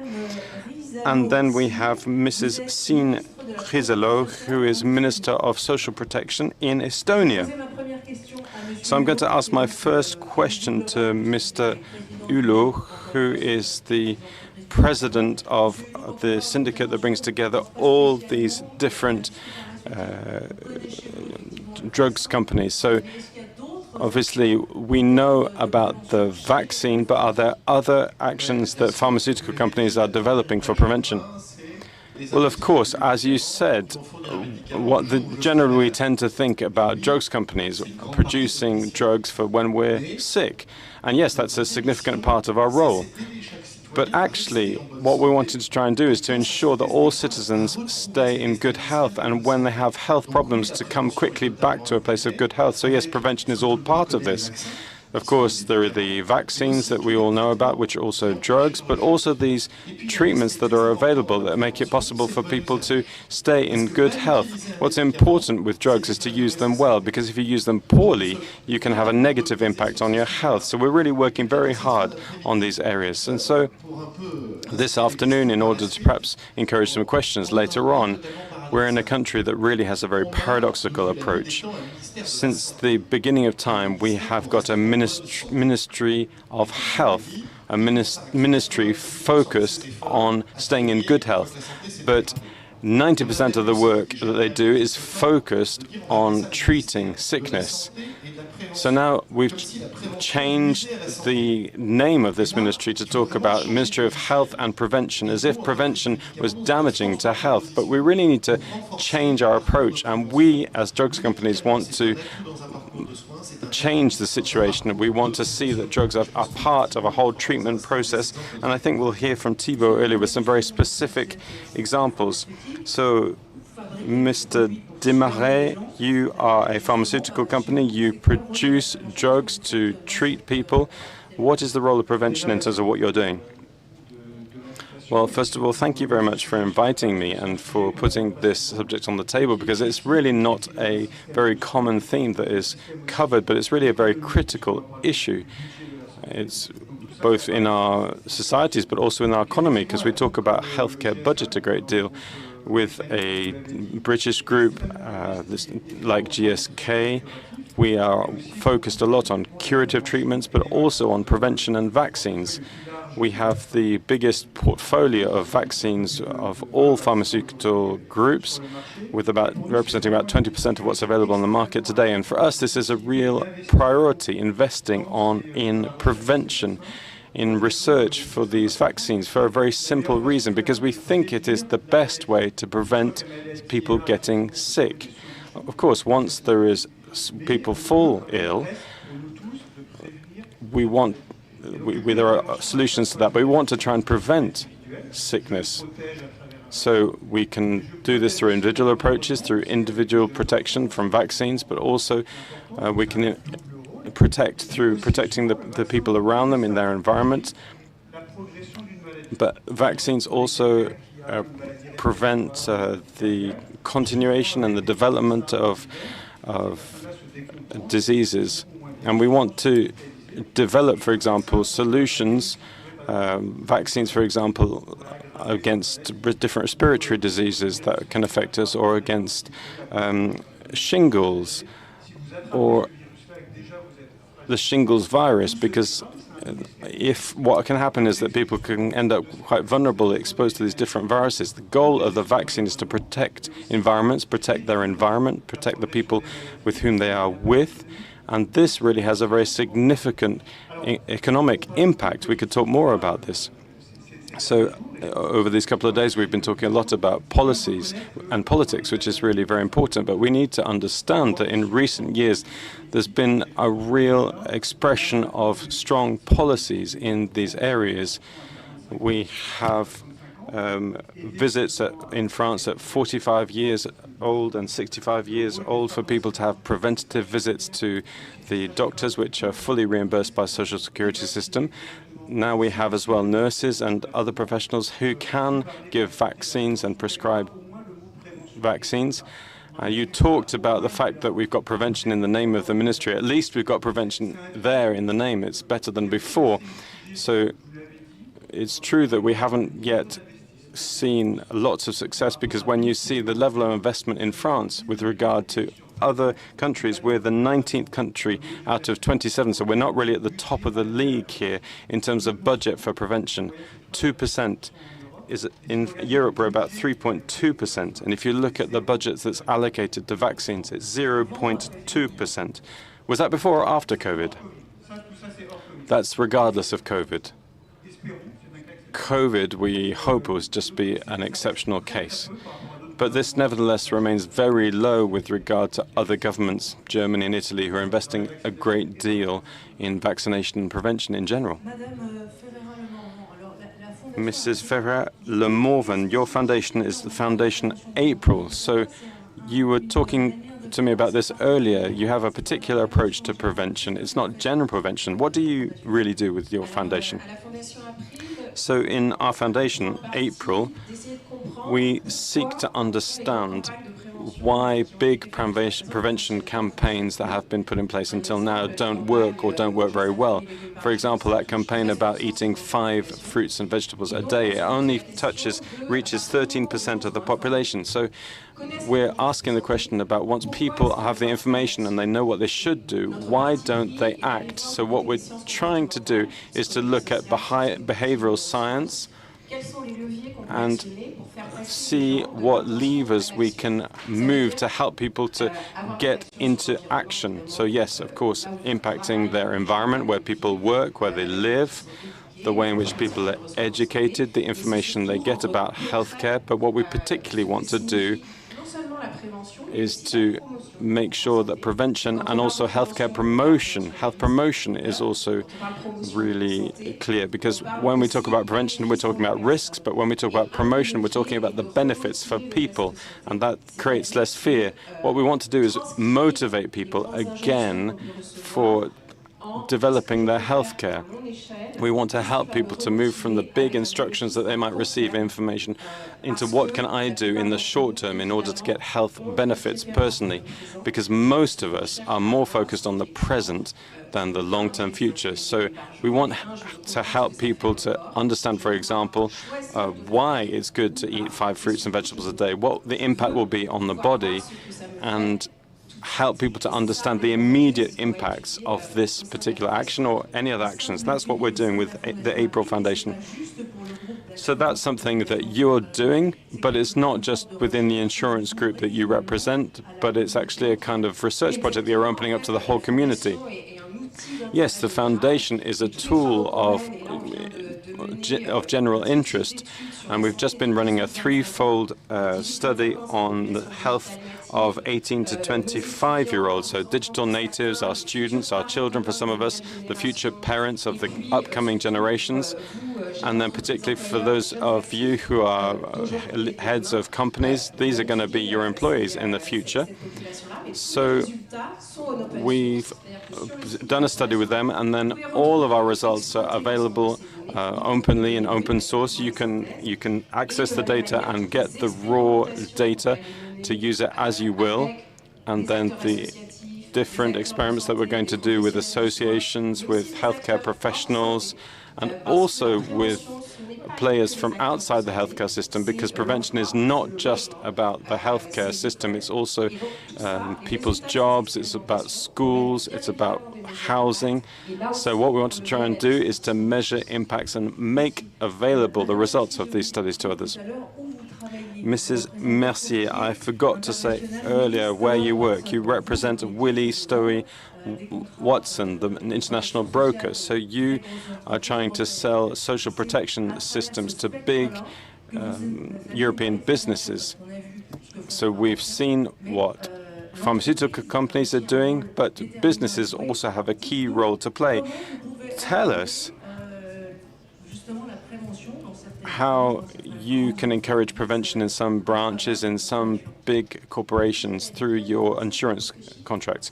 So I'm just going to start with a few figures, because we often do surveys and benchmarking with businesses and employees. So 11,000 businesses and 22 million employees we have surveyed. And so the results of our survey shows that 26% of employees say they have poor health, and 40% of them say they have a high level of stress, which is above average, an above average level of stress. And then about 26% of employees say only 26% say they have a good living style in terms of in terms of health. We also look at issues around smoking and alcohol. So all of this says that there's a real urgency in terms of the health of employees. The good news, because there is good news, is the fact that businesses are really aware of these issues, and businesses have been moving forward these issues, particularly encouraged by the period of the COVID period. So you've heard of day care, we care, Veolia Care, all these different programs that businesses have put in place in order to ensure that employees have a social protection foundation basis around high risks and around prevention as well. And in terms of prevention, we can really do quite a lot, and this is how we can help businesses in prevention. There's prevention in the physical aspect, and then the prevention that we talk a bit less about around mental health. I think we'll talk about this a bit more later.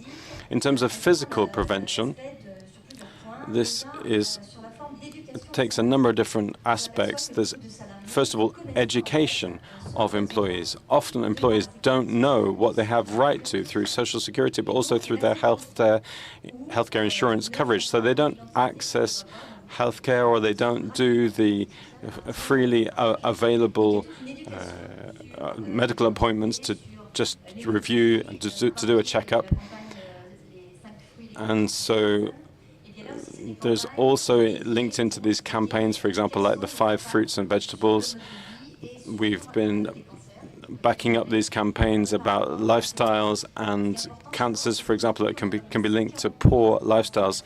Right now, we have 140,000 cancers that are being experienced, which could have been avoided because they're linked to environmental and other factors. So there's communication with employees. That's the first aspect.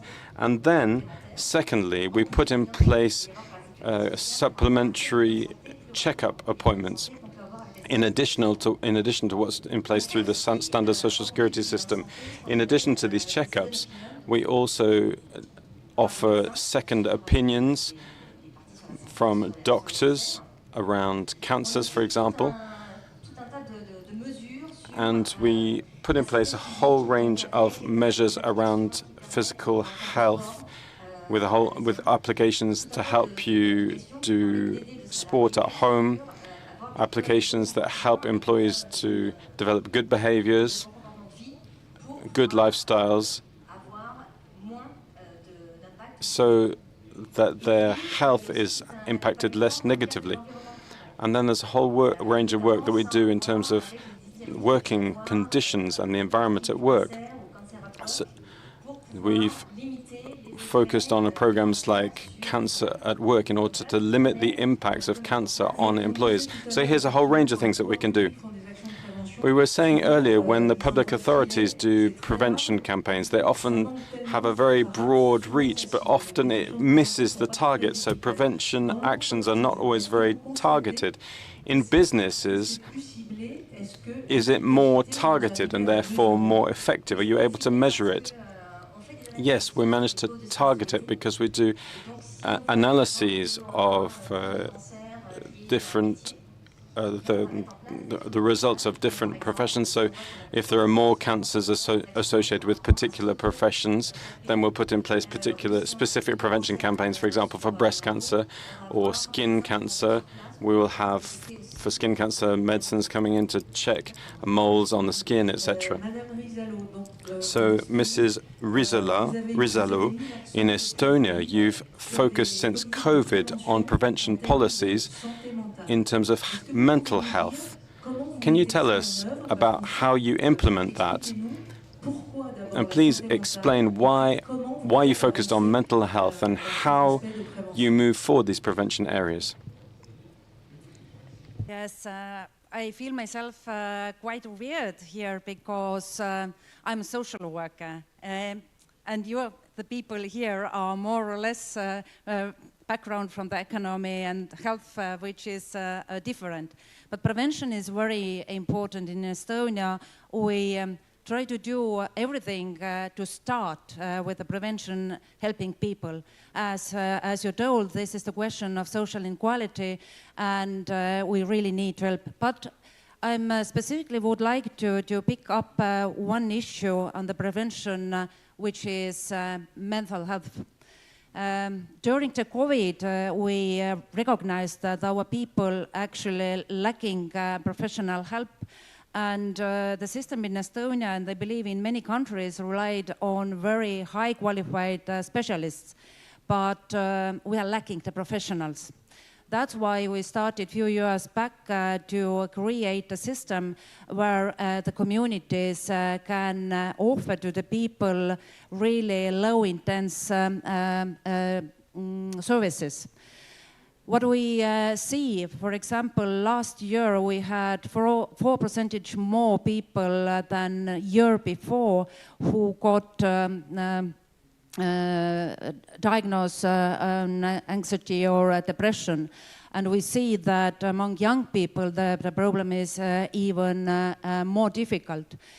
COVID meant for many pupils gap of education, but also isolation, which is very difficult to prevent in such situations.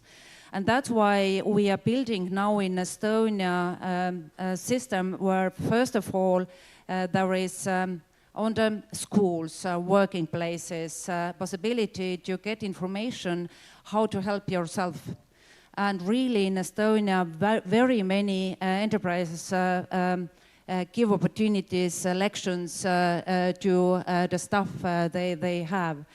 Then the second is e-courses for the people. If there is some bigger problem, the people themselves can go through the e-courses to help themselves. And then the community-based services, which are not clinical psychologists, but different kind of therapies. And finally, of course, there is still need for high qualification psychiatrists and clinical psychologists. This is what we are trying to do in Estonia, and since we started 2 years ago, we have 3/4 of municipalities who are offering the services to their people.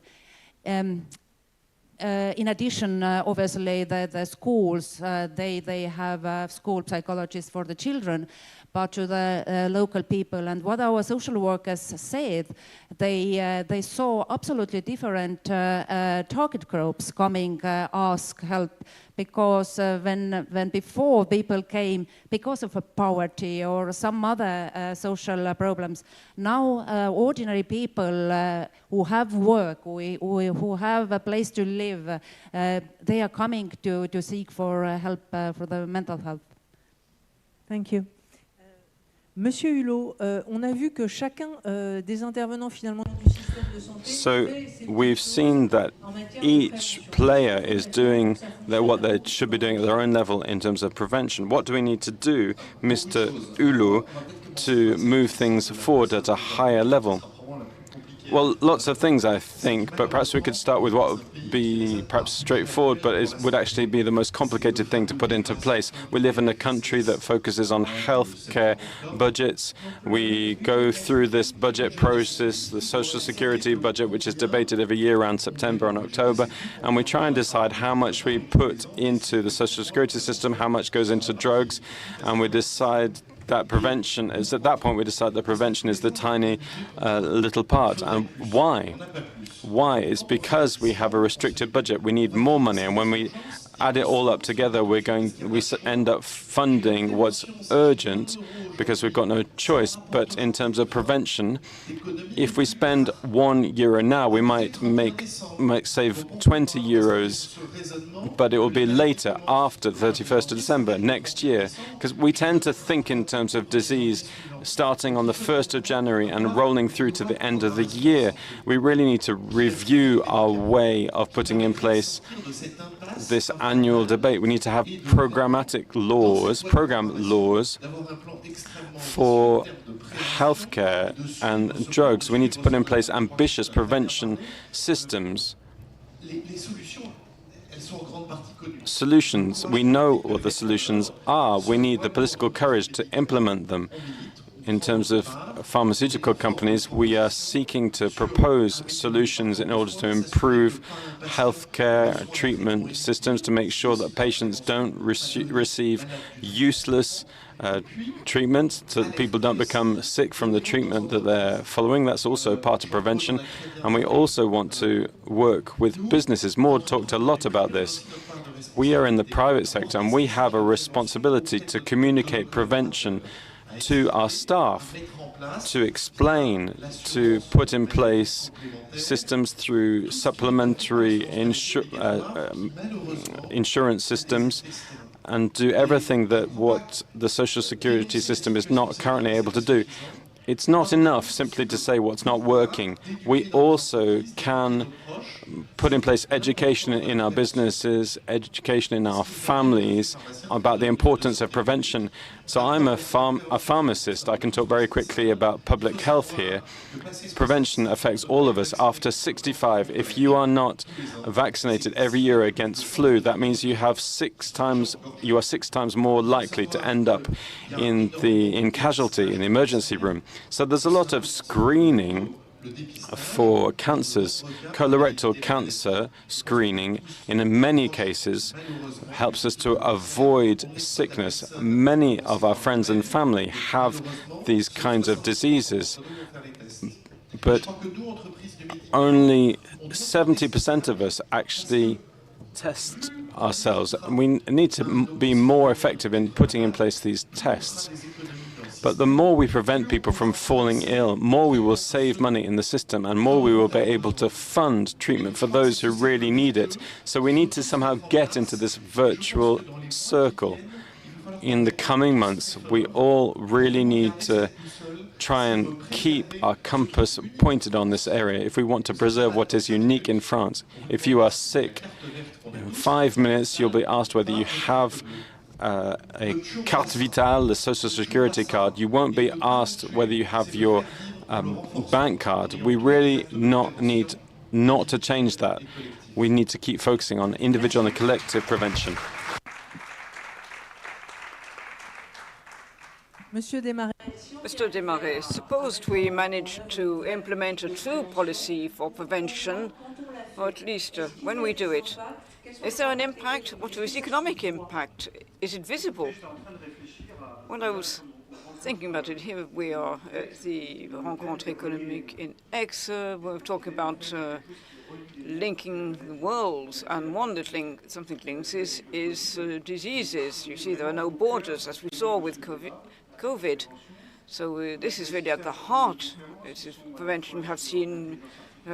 Talked about artificial intelligence, in Estonia we talked about managing data to prevent, to understand, and this morning we talked about how we can manage growth, what is the impact of this growth.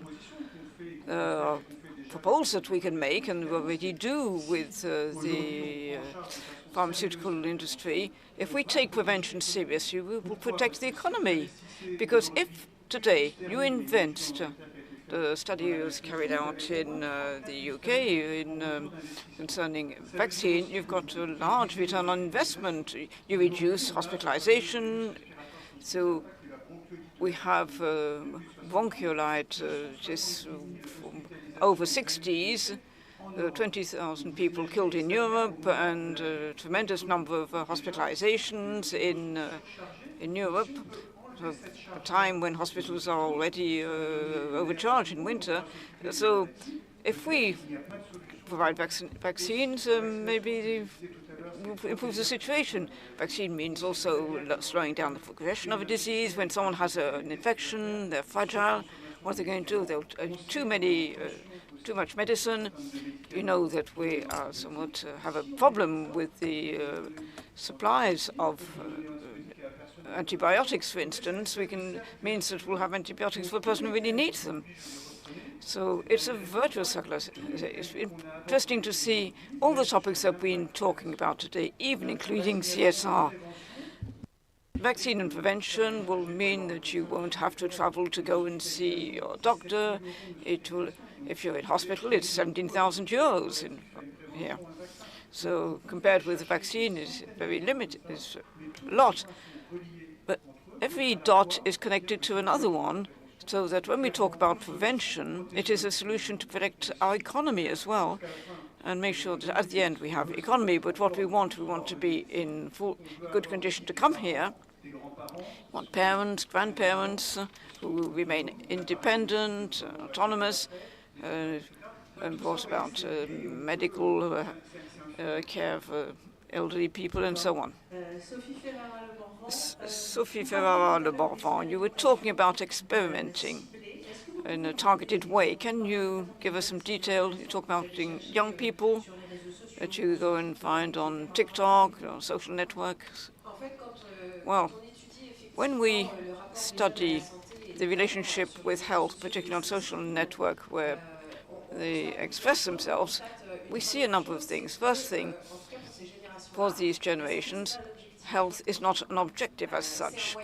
It's just a means to have access to your life objectives, and in those you have financial success, professional success, personal development, and so on.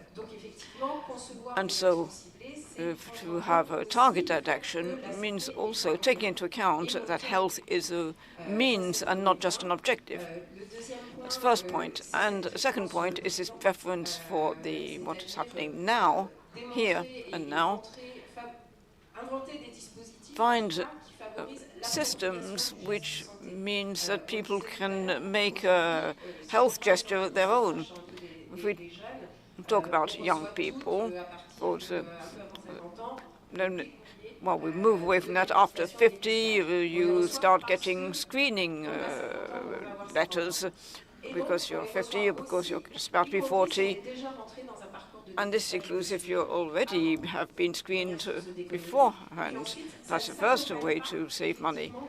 And it doesn't mean that people are really taking on board the health issue. For instance, people can women can check their breast and so on.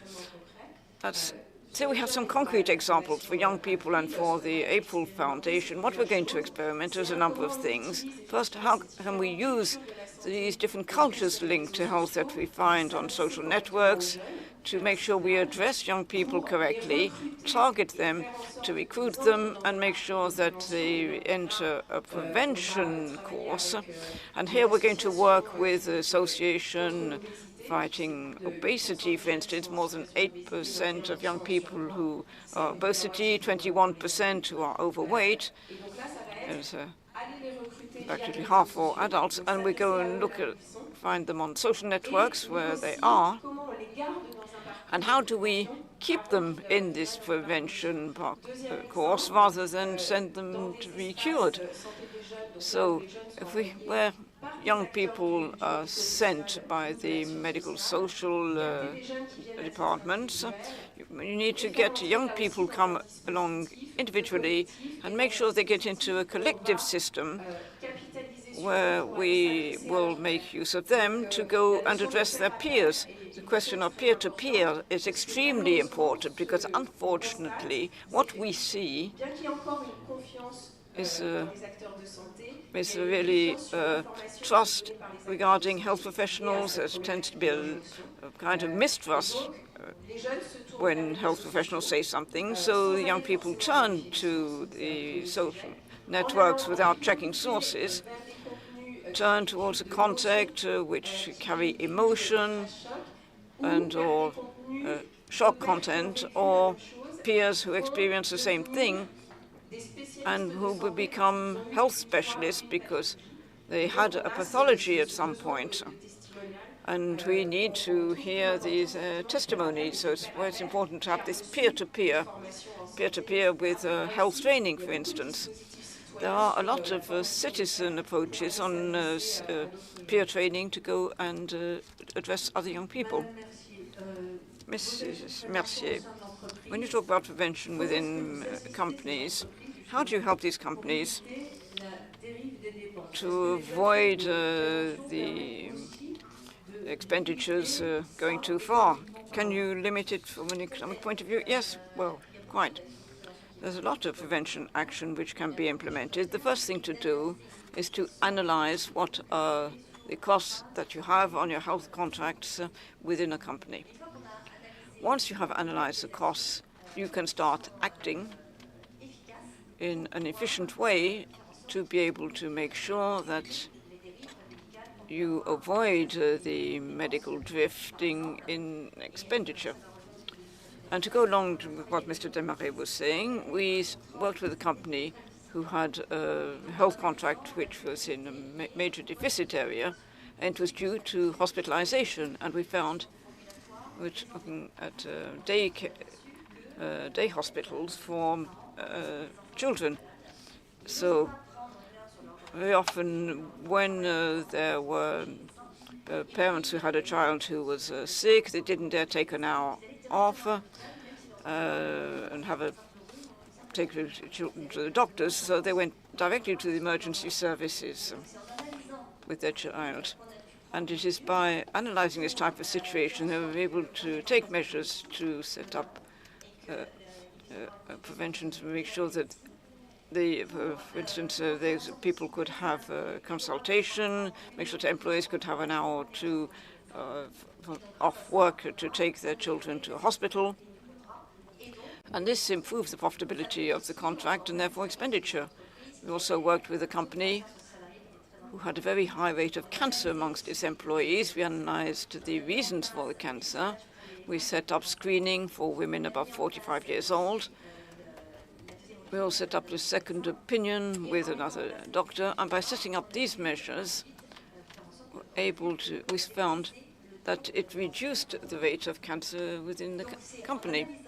So it's by analyzing and setting up the right action that you can limit the drift in medical expenses, but it's interesting for the employers and for Social Security, because it avoids useless costs by sending people directly to emergency services. So this is Risalo. Data analysis of the health data is very important. You are the Minister of very high performance digital world, so you have a great analysis possibilities. Does it help you in terms of prevention? Yes, of course, which is very normal. We do not talk about that, but digital prescriptions is a normality in Estonia, and you can ask them almost during the day and night. But one, I think, very important thing what Estonia did was the biobank about the gene data. And recently, almost 1/4 of Estonian grown-ups got information about the health risks, so that they can really take into account what is the probability, what is going to happen with them in the future, and they can behave accordingly and avoid some diseases. In addition, I would like to say that it's quite convenient in Estonia because 99% of public services are available via internet, and this is really 24/7, so people can be in touch with the state very, very easily.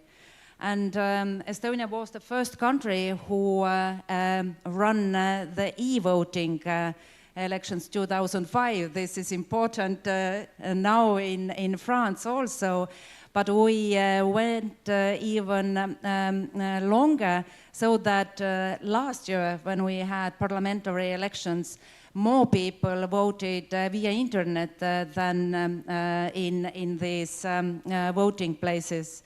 And next year, next autumn, we will have local elections, and then law has been passed in the parliament.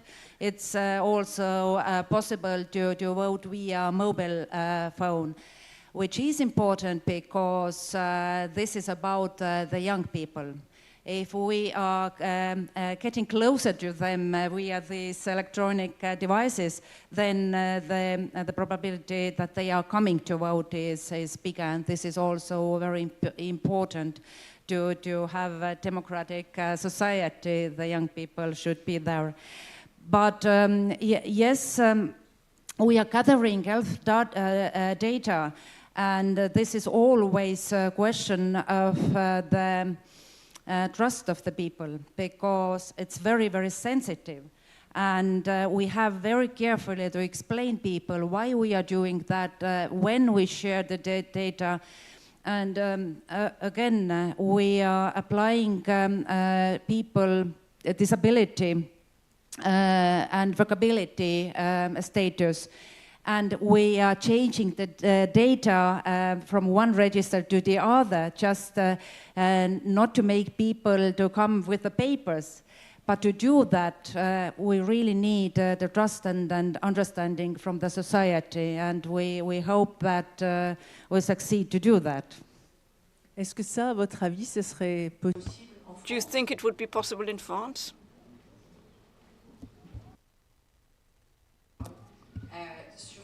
Well, for the whole of the systems in France, prevention is carried by public authorities or major stakeholders with a fairly high financial amounts. And one of the keys, I think, of success is to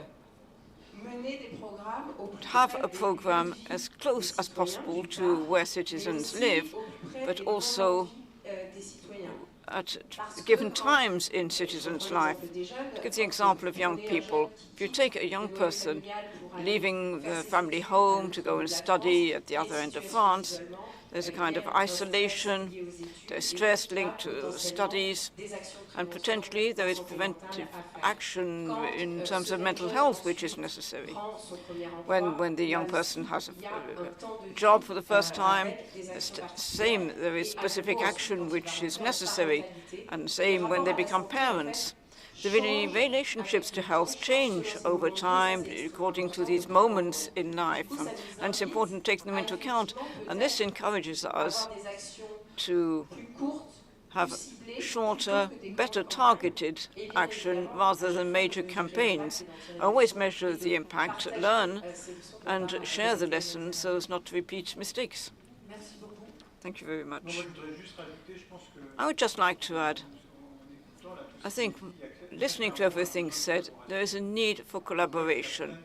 You see, there are lots of good initiatives in different countries, but also different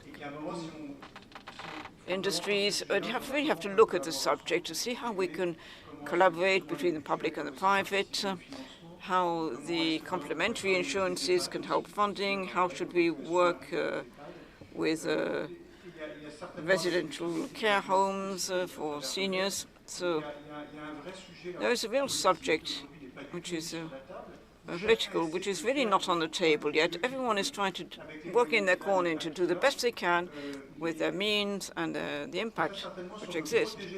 But if we want to protect our economy and if we want to really have an impact, because the idea is to do this to really have an impact, we need to create a kind of consortium or collaboration. People were, for instance, working in artificial intelligence to diagnose earlier, for instance.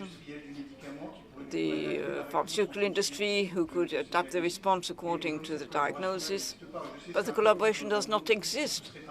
I mean, of course, this is an ideal world where everyone would collaborate, but I think it's very important, and we need to think about something to be able to go ahead. I am amazed by what we've just heard from our minister, how at a state level they have, by analyzing data, they have managed to set up a prevention program. I think that in France we're very good at collecting data, but it's very difficult for access because there's a fear of losing the identity of a patient. It could be settled easily. There were several conferences this morning on artificial intelligence. We could have one next year on artificial intelligence serving prevention, and how in France we could get all the stakeholders around the table and have a very ambitious program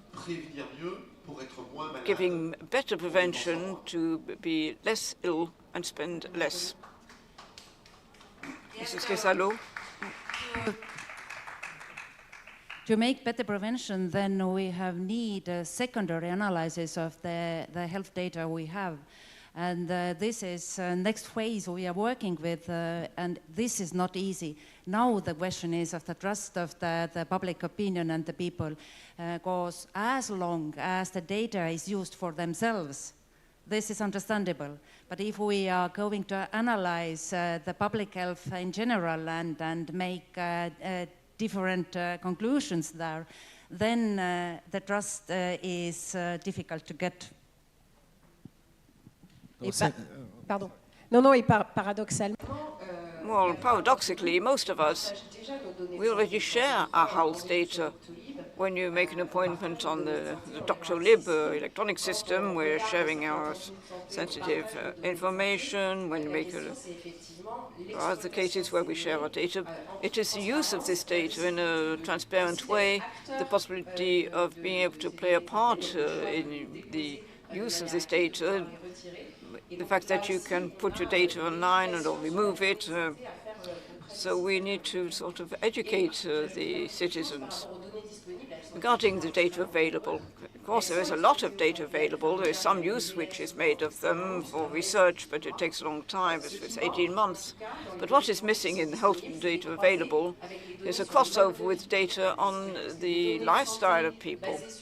Because if it's just based on the care and the health care, that health is also the way that people live. It is a lifestyle to start with. Then it's essential to collect this data as well on people's lifestyle. Thank you all. So maybe we can take some questions from the audience. I'll ask you please to introduce yourself before you ask your questions.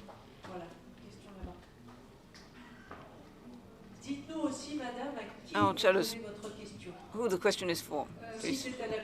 Or if it's collective. Veronique Van Bench. I used to be in the health field, and I was told I was too much of a busybody, I think. So, and I was at, the hospital sort of going to push me away. There's too much economic concern and not enough concern for the patient in terms of health. I think we're already managed by finance. Well, that's what I've. If I talk about complementary health insurance, I've just come out of a symposium on the Olympic Games. There were not very many of us there, but they were happy. It was the first time we were talking about sports in the economic meetings. In terms of prevention, you talked about the vaccine. I understand it, but that's not all in terms of prevention. Why did no one talk about schools? Why, as health insurance companies, why don't you go to see the children in schools? So they, for instance, they tell their parents to go make sure they cross when the light is green for them and so on. What is your question? Because there will be other questions. Sorry. My question. What are the complementary health insurance doing? What are laboratories doing to do more prevention in schools? Nous avons un bon exemple donc en Estonie.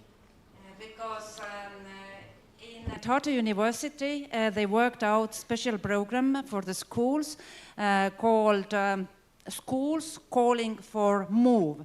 And more schools are connecting with that program. This is not just that you have label on the building that we are the school, please put your children there.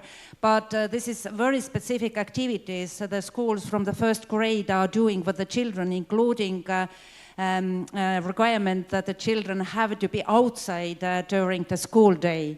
And I think this is very important to teach children from the early age to behave in a healthy way. And from the other side, school is the second place. The first place is the family. And that's why it's very important to give knowledge to the families. And the parental skills are also important, because very often the young parents do not know simply how to help their children to live in a healthy way. So parental skills are also important in Estonia, and we provide trainings for the young parents.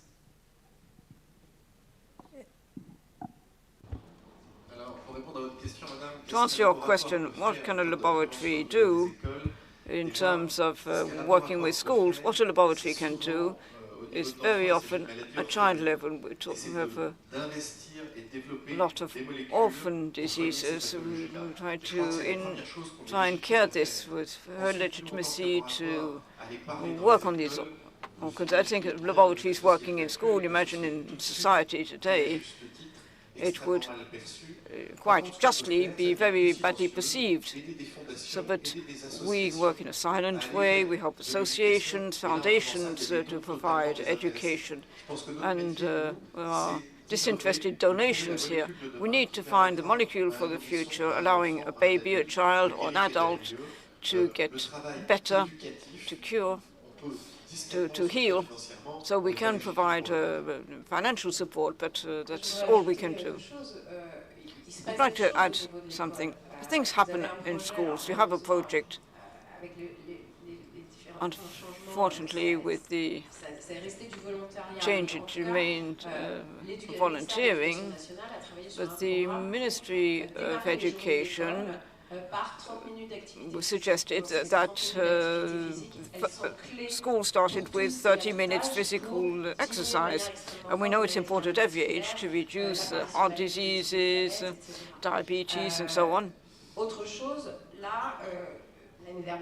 Last year, I think, or 2 years ago, in colleges, secondary education, we talk about the vaccinations against papillomavirus, and we know the vaccination level has practically doubled by going where the pupils are, where the age when they need a vaccination. We know when it was just campaigning with parents at home, it didn't always take place. To come back to what you're saying about foundations, if we look at the April Foundation, previously we developed two things on the nutrition for young people.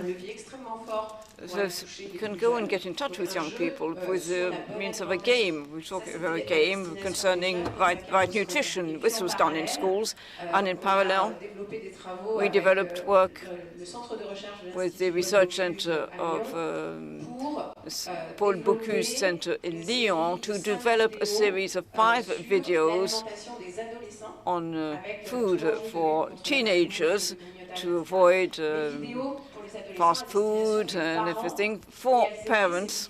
And these videos were designed by the teenagers themselves. We went to work with teenagers. We went to get in an association called Sports in the City. There are a number of things which exist. Obviously, there are not enough, but they do exist. But school is most definitely the best way to start educating to health.